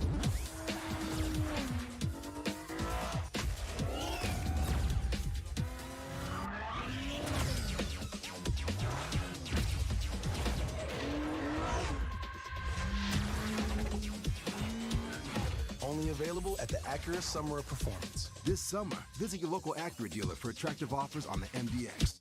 Jimmy out at Charles Handegriff. Monday, 6 to 8 p.m. We're at Spoken Hub Restaurant on Government Street in Mid-City. We recap the weekend pro and college football. Game Time presented by Bet Rivers on 104.5 ESPN Baton Rouge.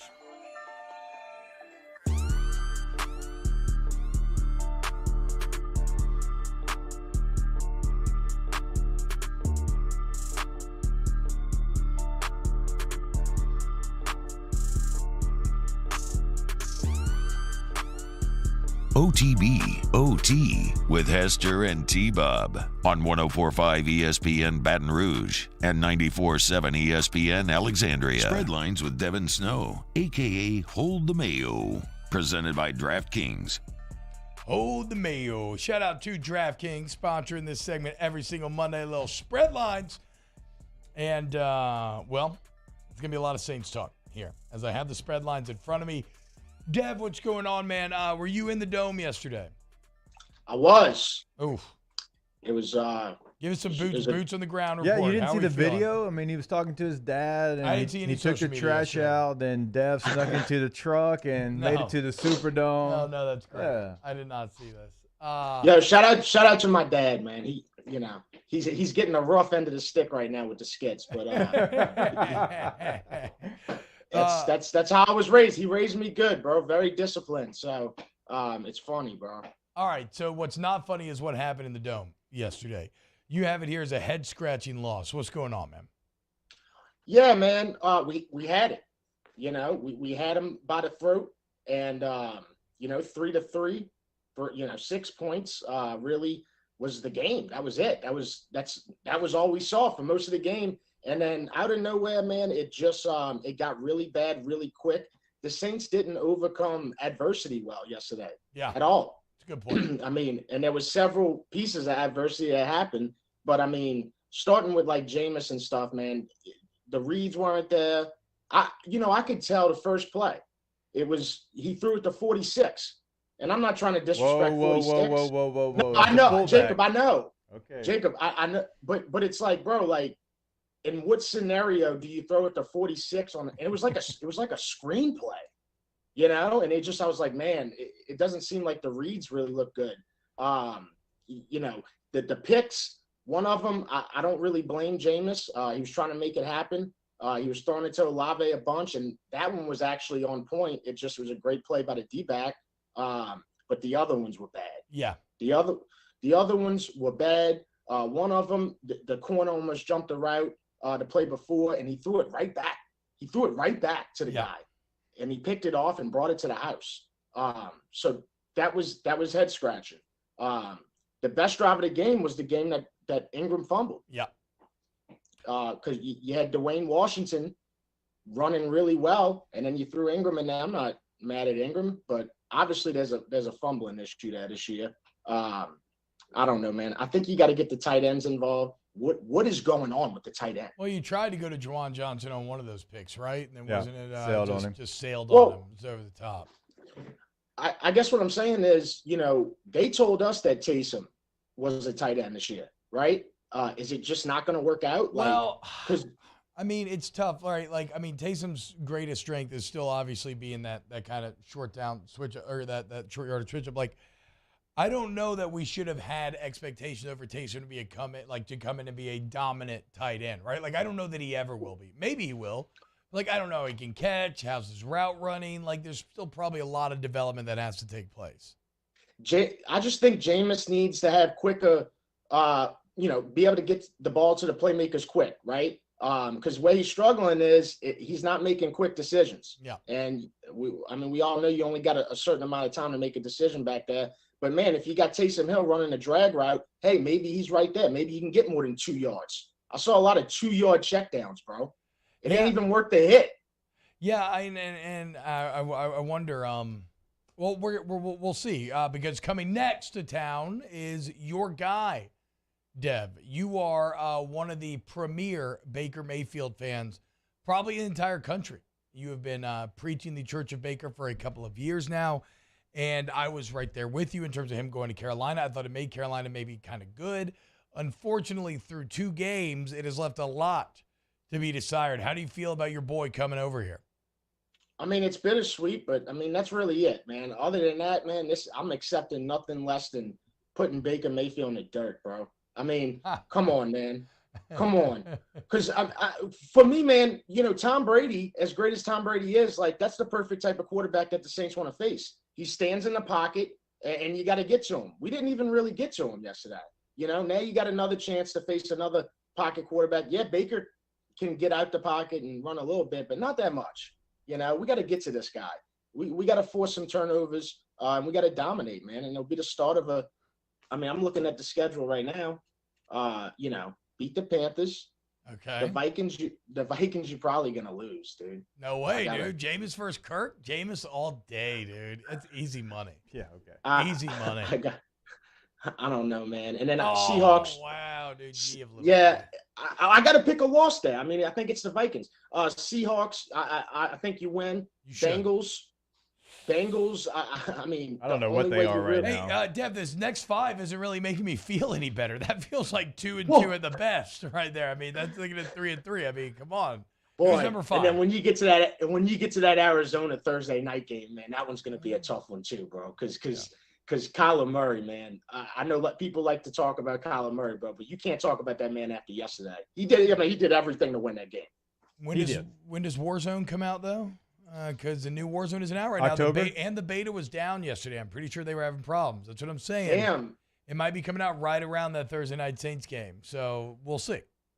That's a really good point because we play the Cardinals on October 20th. So, yeah, it'll be out by then, so that's a good sign. Look, Dev, I got to get your thoughts on this. The whole Marshawn Lattimore. You got Bruce Arians over there. Why is he on the sideline, by the way? You're not the coach anymore. Yeah. You shouldn't be up close to the field talking anymore. You should be up in the box with the general manager. But, okay, so you get it going, right? And then Tom Brady finds his way all the way to Marshawn Lattimore. And Tom Brady never gets any trouble for anything he does on the field. So Tom Brady circles back around. Marshawn Lattimore all he does is throws his hands up. And then Lenny comes over there. He pushes him. He pushes him back, which is that happens on, 60% of NFL plays, okay? And then Mike Evans, with just out of nowhere, second time he's done this, comes and he just clips Marshawn Lattimore. The fact that they act like that's the same thing, that what Mike Evans did coming off the sideline with a cheap shot and Lattimore pushing Lenny back. Marshawn Lattimore gets kicked out. Evans gets kicked out, but it hurt the Saints more than it hurt the Buccaneers. And if they're going to get it right in New York, because I heard Greg Olson and whoever the play-by-play was 73 times said they'll sort this out in New York. Well, what did they get sorted? Because to me, if I have this replay, Marshawn Lattimore is not going to get kicked out. And if he does, if you say what he did deserves to get kicked out, then our guy Lenny, who did the same thing, should have been as well. So they didn't get anything right in New York. Right. Yeah. So I don't think rocket science at all here. I think that exactly how you put it. So there's a regular, degular, normal football heated argument going on at first, right? So you got Fournette, you got Lattimore, Brady, Arians, those guys involved in regular football stuff, man. We see it in the NFL all the time, right? Yeah. And then out of nowhere, shout out Orton, out of nowhere, this guy comes and just absolutely rams another player straight to the ground.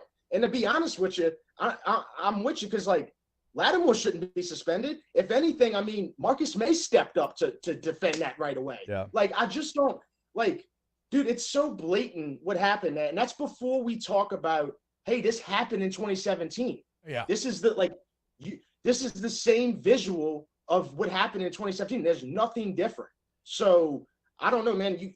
I would think 2-game suspension for Mike Evans. The audacity of the NFL if they suspend Marshawn Lattimore. Because, yeah, dude, it really did hurt us. Because, look, Tom Brady got in the end zone after that. It was, it's a great throw, great catch. But, hey, man, somebody wasn't there. And P.J. Williams was the guy covering. Yeah. I can tell you this. So anytime that you do what Tom Brady did, which is you go seek it out, like you go run across the field to really instigate something, like a lot of times the referees would tell us, like, hey, if you do that again, like, you're going to be gone. We're going to throw a 15-yard penalty. But Tom Brady, and that, look, when you're the GOAT, you get certain things. I understand that, and it's earned. It really is. I understand that. But for him to go over there and start that, right, and then nothing ever happens to it either. Like, and that's the other part of that kind of gets missed. Yeah, I just think that it's super obvious that Mike Evans was nowhere involved in this situation at first. You see him walk by, going to the sideline, and you don't see him again until he rams Lattimore. It's assault, brother. Yeah, it's just, look, like it's rare. It's rare that you see a player make a decision that he knows is going to get him kicked out of the game. But not for Mike Evans. That's what I was going to say. And now we've seen that multiple times with Evans, which is insane. And that's why I think this has to be a multi-game suspension or some sort of suspension. It has to be, dude. Like, and you look at the stats. You look at the stats. Every time, it's always when, like, Mike Evans, really isn't going off, man. It's like he had 3 catches. He had 3 catches for 60 yards. I mean, I'm looking at this clip, man. It's so blatantly. This is all on Mike Evans, but he had 3 catches for 60 yards.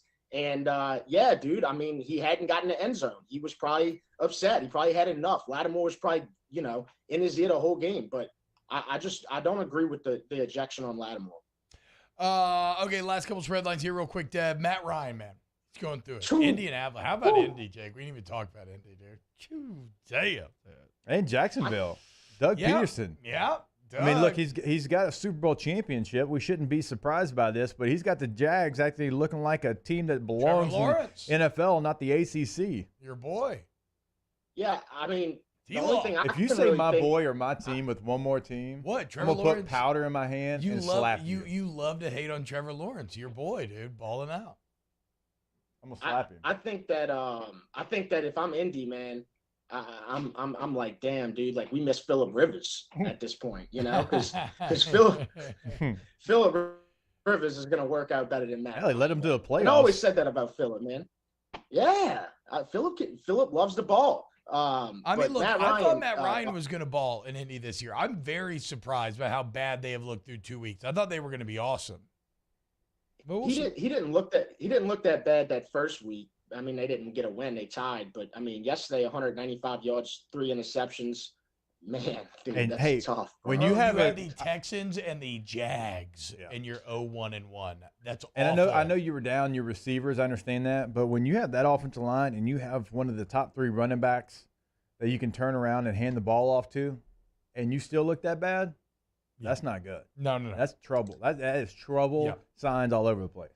All right, Dev. Sorry, go ahead.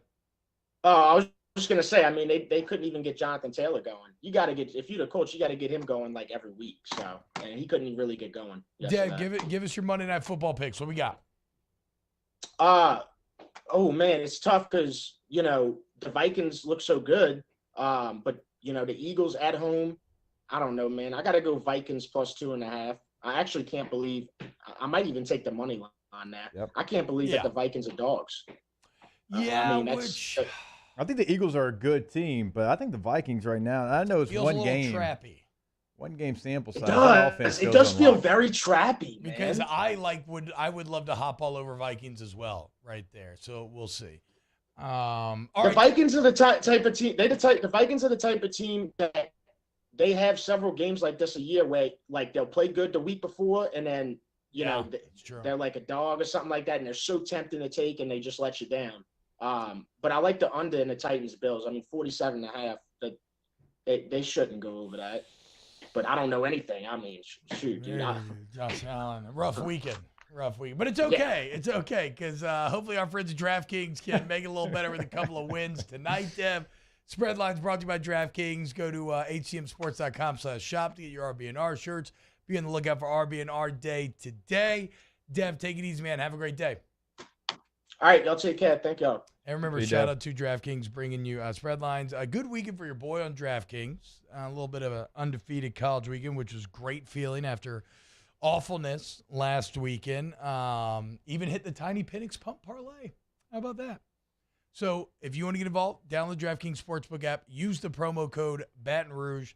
I'll get you the new promo deal here a bit later on in the show. But download DraftKings Sportsbook app. Promo code Baton Rouge, all one word.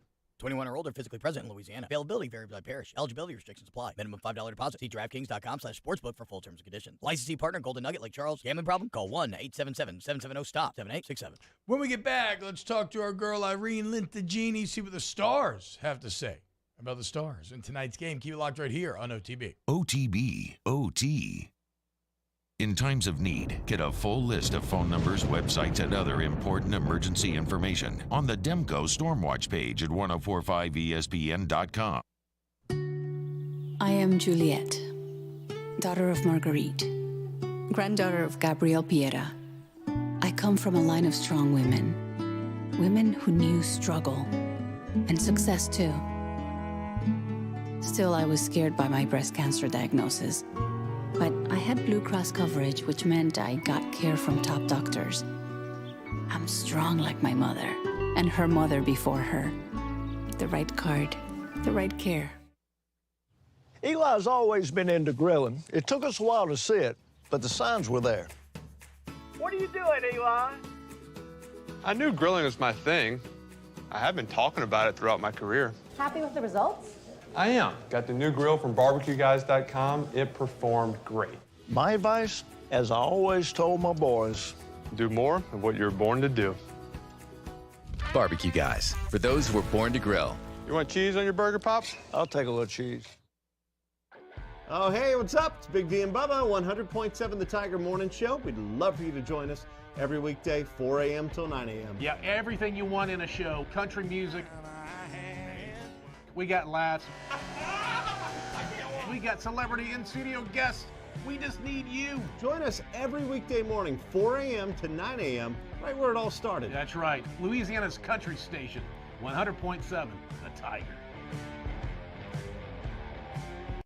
ServiceMaster Elite create clean, disinfected work environments. As a local business, we take pride in serving the New Orleans and Baton Rouge areas. Our cleaning protocols follow CDC and OSHA standards for healthcare settings, offices, senior living, restaurants, and industrial plants. Contact ServiceMaster Elite to get your operation ready for reopening with germ disinfection cleaning. ServiceMaster Elite, the trusted choice in professional cleaning since 1996. It's no secret. The best oysters in Baton Rouge are at Jolie Pearl Oyster Bar. Enjoy mouth-watering South Louisiana flavor and oysters from all over the country. And don't forget our nightly drink specials.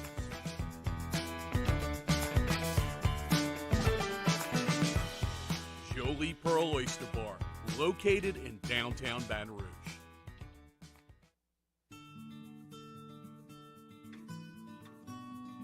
This is a house call. This is a follow-up appointment.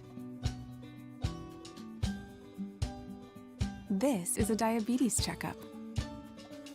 This isn't just more convenient care, it's more advanced care. This is innovating healthcare at Louisiana's #1 hospital, Ochsner. Crime has serious consequences, but anyone can make a mistake. If you find yourself in trouble with the law, know that you have rights, and it's okay to demand them. The law offices of O.C. Brown are here to protect you and your rights. Felony or misdemeanor, DUI or drug charge. No matter what crime you're accused of, you still have rights. Let the law offices of O.C. Brown uphold them. Call 225-343-1111. Your law firm for a lifetime. I've been doing business with Luba for 25 years. They're dependable, trustworthy. It's just the attention to detail with our clients. Our folks have years and years of experience. They're highly trained professionals. But many companies have that asset. What I'd like to think makes Luba a bit different is that we use those talents in a way that truly is dedicated to serving the needs. Join us for the next edition of Handy Time. We go early on Mondays for the Brian Kelly press conference, so Handy Time starts at 11. Press conference in the middle will go until 1. Take a look back at LSU, Mississippi State, and Saints and the Bucks. Handy Time, 11 a.m. on Monday, 104.5 ESPN Baton Rouge.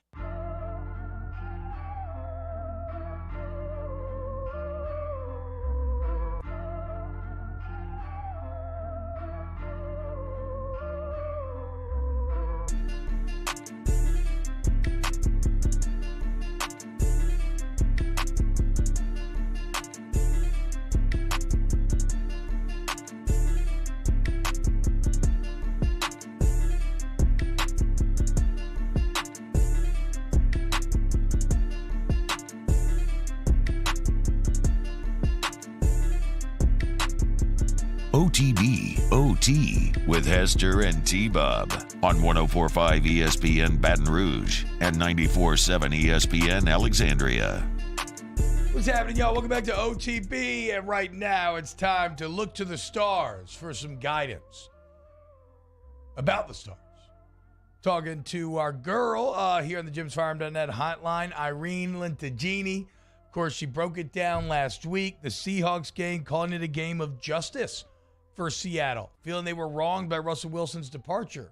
What happened? Well, Seattle got justice, okay? And so I have another great summary that I'm going to get you to this week, but let's ask about some of these players. If you want to play a little DraftKings fantasy, maybe who you should go with. Irene, what's up? Can you hear me? Audio, I know we're having trouble with the video. You good, though? You can hear us?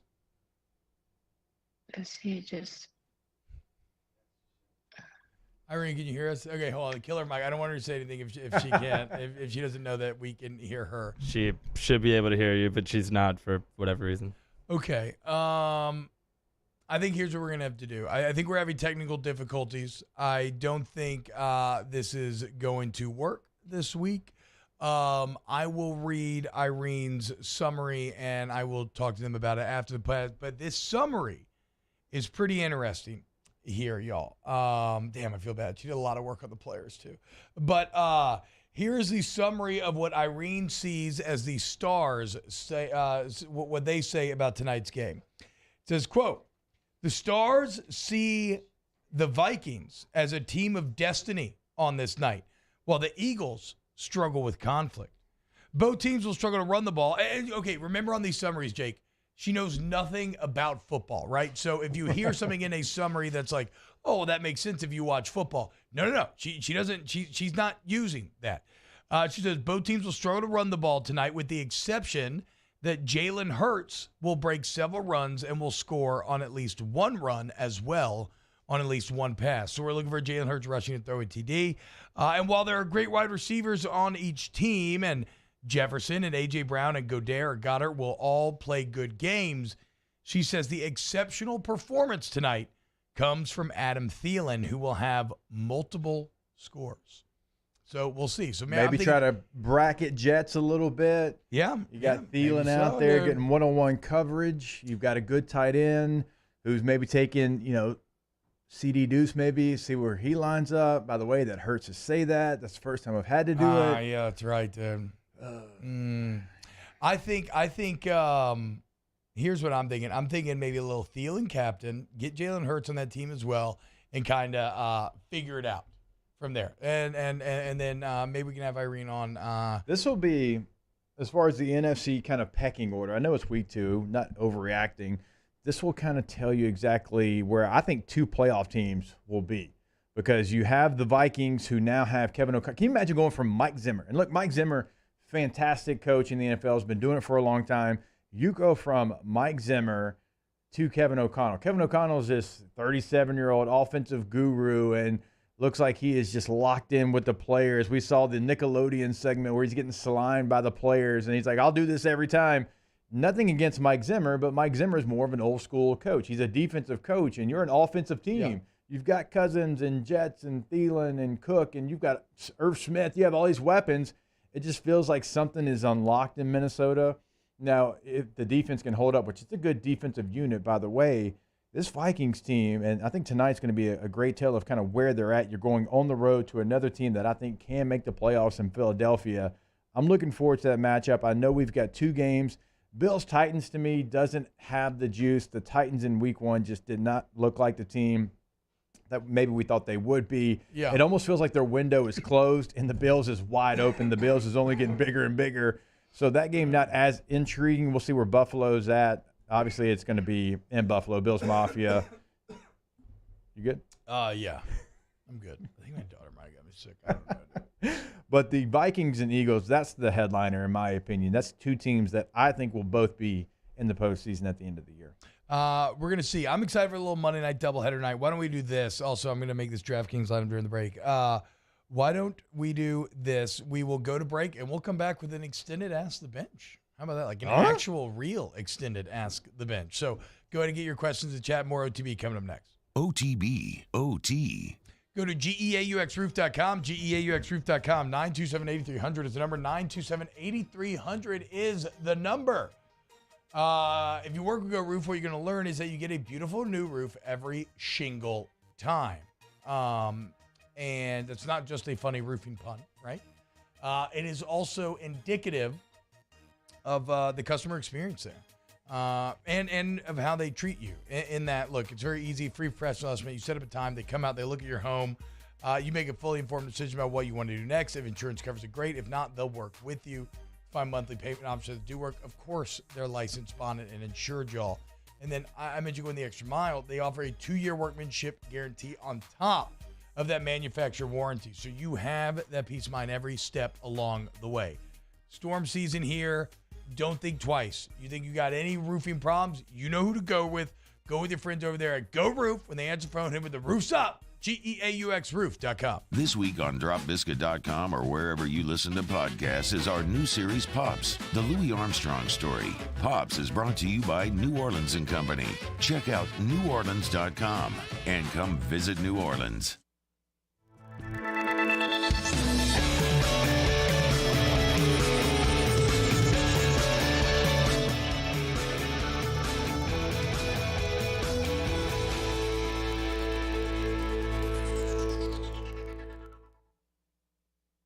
I'm Jay Ducote. I grew up learning how to cook at LSU tailgate parties and right in my own backyard. And I created JD's Louisiana products to bring that Louisiana flavor to you at home for your backyard cookout. JD's Louisiana barbecue sauce, Louisiana molasses mustard, spicy and sweet barbecue rub, and more are available at your local supermarkets or by logging on to jducote.com/shop. Put in promo code CST for 25% off at checkout.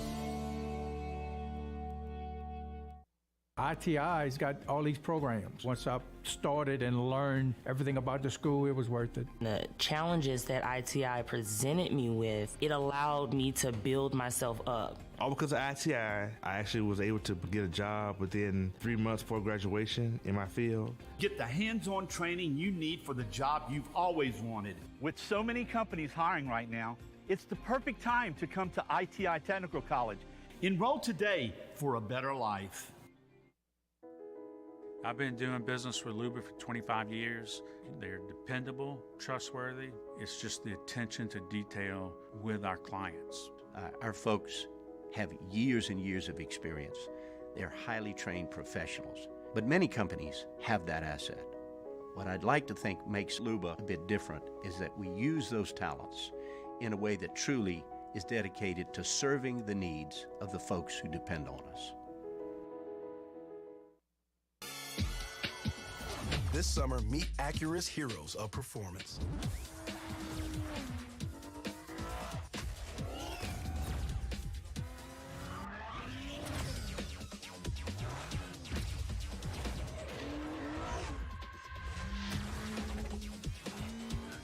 Only available at the Acura Summer of Performance. This summer, visit your local Acura dealer for attractive offers on the MDX.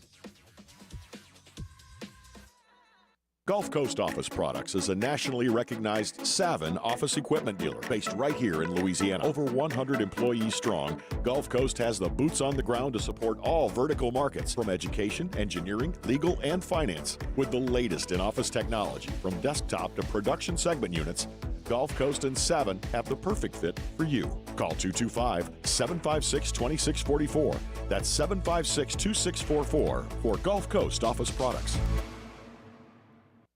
There's nothing better than tailgating, but it can be a lot of work. So why do it yourself when you don't have to? Let Revelry Sports and Entertainment set up your luxury tailgate on campus. Order what you want and just show up to party. Join us for a Monday edition of Hunt and Hill. We'll be on after Brian Kelly's press conference reacting to Tigers and Dogs and Saints and Bucks.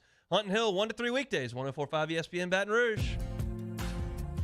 I was feeling like myself for the first time in a long time, till I bumped into some of your friends over there talking to mine.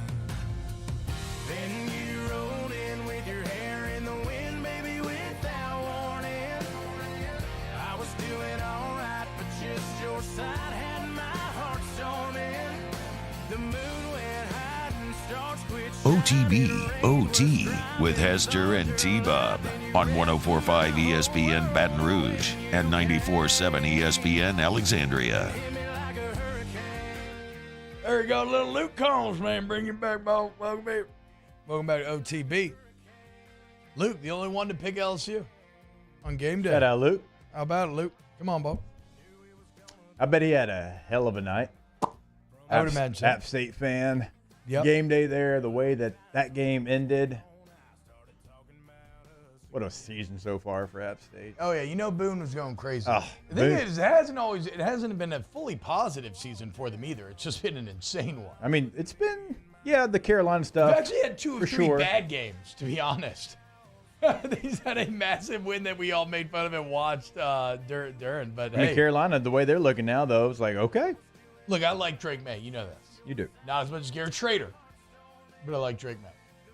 All right, let's go. Well, before we get to that spins real quick, just knock us out because we have no live at the end of this. AccuTemp of Baton Rouge, AccuTempBR.com.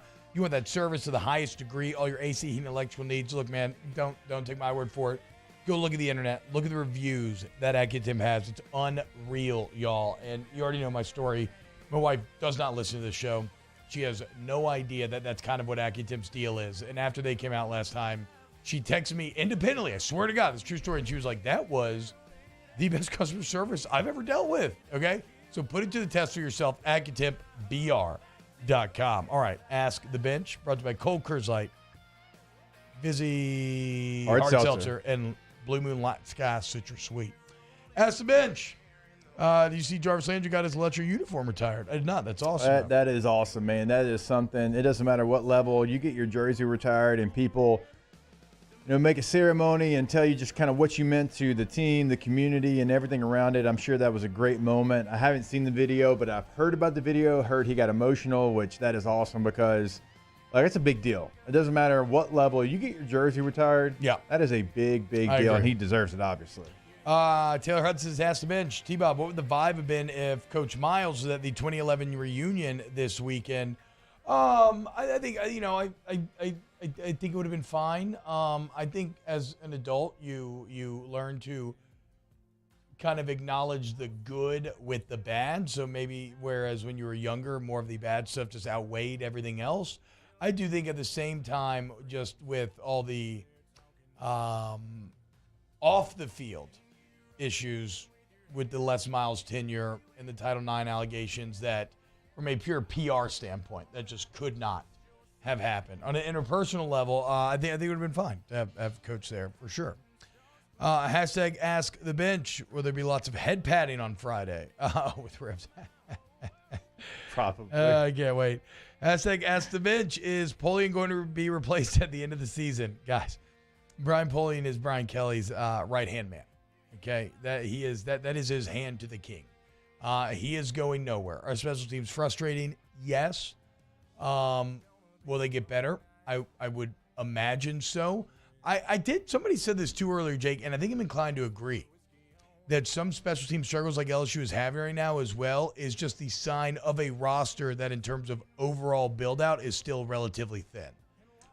Somebody did make a point about that, kind of like where those players normally would be right now. Yes. You had to go get so many top-end players that you're counting on that there's a void right there. But also, I can promise you that no returner in the history of football has ever been coached to when it's a Peter situation and every player is getting away from the football for you to go jump on said football. Yeah, that was crazy. When it's dying. That was crazy. And nobody's ever been told to back up. Your heels are on the 10. You're told not to back up, and you catch it. So that's the frustrating thing. A wing has never been told to step outside on field goal protection. So that's the communication is like, I know that's never been coached at any level. So, like, you got to get locked in if you're the players as well. Yeah. And then it's on the coaches finding the guys who will. Who they can trust. Yeah. And that will do those things that you know. Nick Storrs, the wing now, on field goal. And Mashburn as well. Body. Yeah. Craig Granger asked the bench, what's the take of the new Star Wars show, Andor? I am very excited for Andor. I think it looks really good. The early reviews are pretty fantastic. And again, I'm just living in some sort of nerd paradise right now between getting Rings of Power on Friday and House of the Dragon on Sunday, which episode 5, I think it was, of House of the Dragon was incredible. It's all been so good thus far. And with Rings of Power, I don't think the writing is as tight as something like House of the Dragon. I do think the production values are unreal, and I'm absolutely loving it. I do get if maybe it's a little harder for other people to get into, but like I'm ecstatic every time I sit down to watch either Rings of Power or House of the Dragon. And now I get to add Andor to that list and football. Yeah, life is good. All right, I got to ask you about this one. Ask the bench. Talking tags me. How do you feel about Aaron Murray calling you a little skinny boy on Snap Saturday night now that you stopped playing? He did call you a little skinny boy. So, one. He's a little skinny boy, too, though. Nah, I'm in better shape than Aaron. Okay. Look, you two take it up. Y'all both diet. Y'all both diet really hard, and you both run really hard. So y'all take it up with each other. One, Aaron's my guy, so I'm just kidding. Well, I am in better shape, but okay. You just gonna let him talk about me like that? You are a skinny boy now. Go look. I'm not skinny. Go turn on a Florida State highlight tape. You're still skinny. You used to weigh like 240 in the NFL. Not skinny though. We hopped on the scale and you weighed like 210. You are skinny. It's good. Look at that. Skinny doesn't mean undefined. I'm not saying you don't have any muscle mass. You obviously do, but you are a skinny boy now. It's fine, man. You're not a foxhole guy. Danny, you'd have said something. Wait, so foxhole guys shouldn't be honest with one another? No, you should nobody said not Jack. This is you taking that your own way. Wow. You're just not 5'10", 240 anymore. 5'11" is the combine. Okay, my bad. You're right. That's all me. No. That's a real 5'11". Look, combine measurements don't lie. Okay, 5'11", 240. And I mean skinny like a positive. I don't mean like nobody's saying you're out here looking like fatality playing Unreal Tournament. What were y'all talking about? No, Such a good game. It was they showed a picture of. Oh no, I texted a group picture of that me, you, and Danny took to the Snaps group. Wait, Just talking really? about what a I good didn't day see it the was. picture. Yeah. Oh, it's in there. wow. And yeah, he was like, "Oh, whoa, Hess looks skinny." And I was like, "Yeah, dude." He's like, "You." He's been dieting and running all the time. Hashtag ask the bench. No, y'all are wrong. Foxhole guys got to be honest with one another in the foxhole, dude. Got to. Daniel, in no world is 210 skinny. Thank you, Daniel. Thank you. You got to understand. We're coming from different perspectives. Yeah, we are. Y'all are probably thinking skinny in terms of like the average human being. And yes, I understand that. Wait. But again, Jake was once 5'11", 240, and ran like a 4'5". Wait, Daniel said if I get to 170, I'm feeling big. Bro, my 12-year-old's 182. What are we talking here? That's it. All right, well, hey, look, we love y'all so much. Thanks for hanging out with us. We'll be back tomorrow. We got our full film review coming out tomorrow. Keep it locked. OTB. OTB. OT. There it is, the extra mile, on the border of expected and extraordinary, for those willing to go further, like vans customized for work or play, with safety and tech to keep you connected, supported by a 5-star sales, service, and finance team, and backed by the 1-star you know. So go the extra mile. It's never crowded, because so few have what it takes to go there. Mercedes-Benz Vans.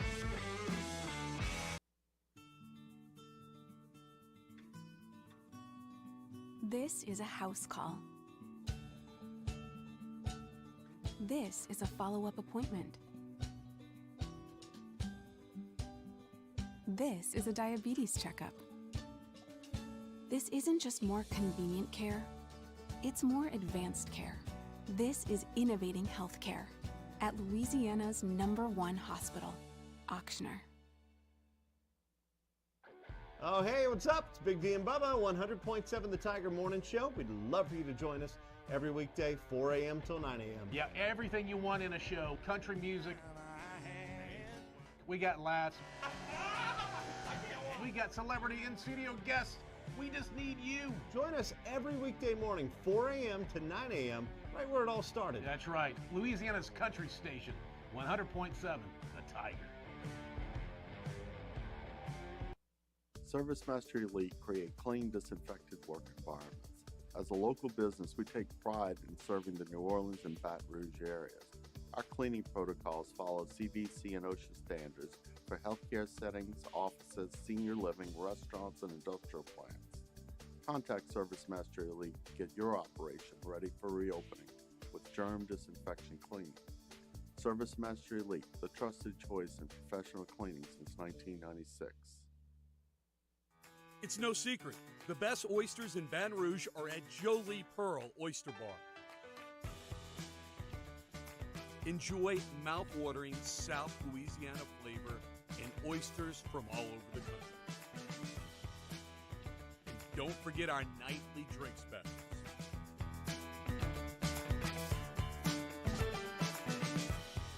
Jolie Pearl Oyster Bar, located in downtown Baton Rouge.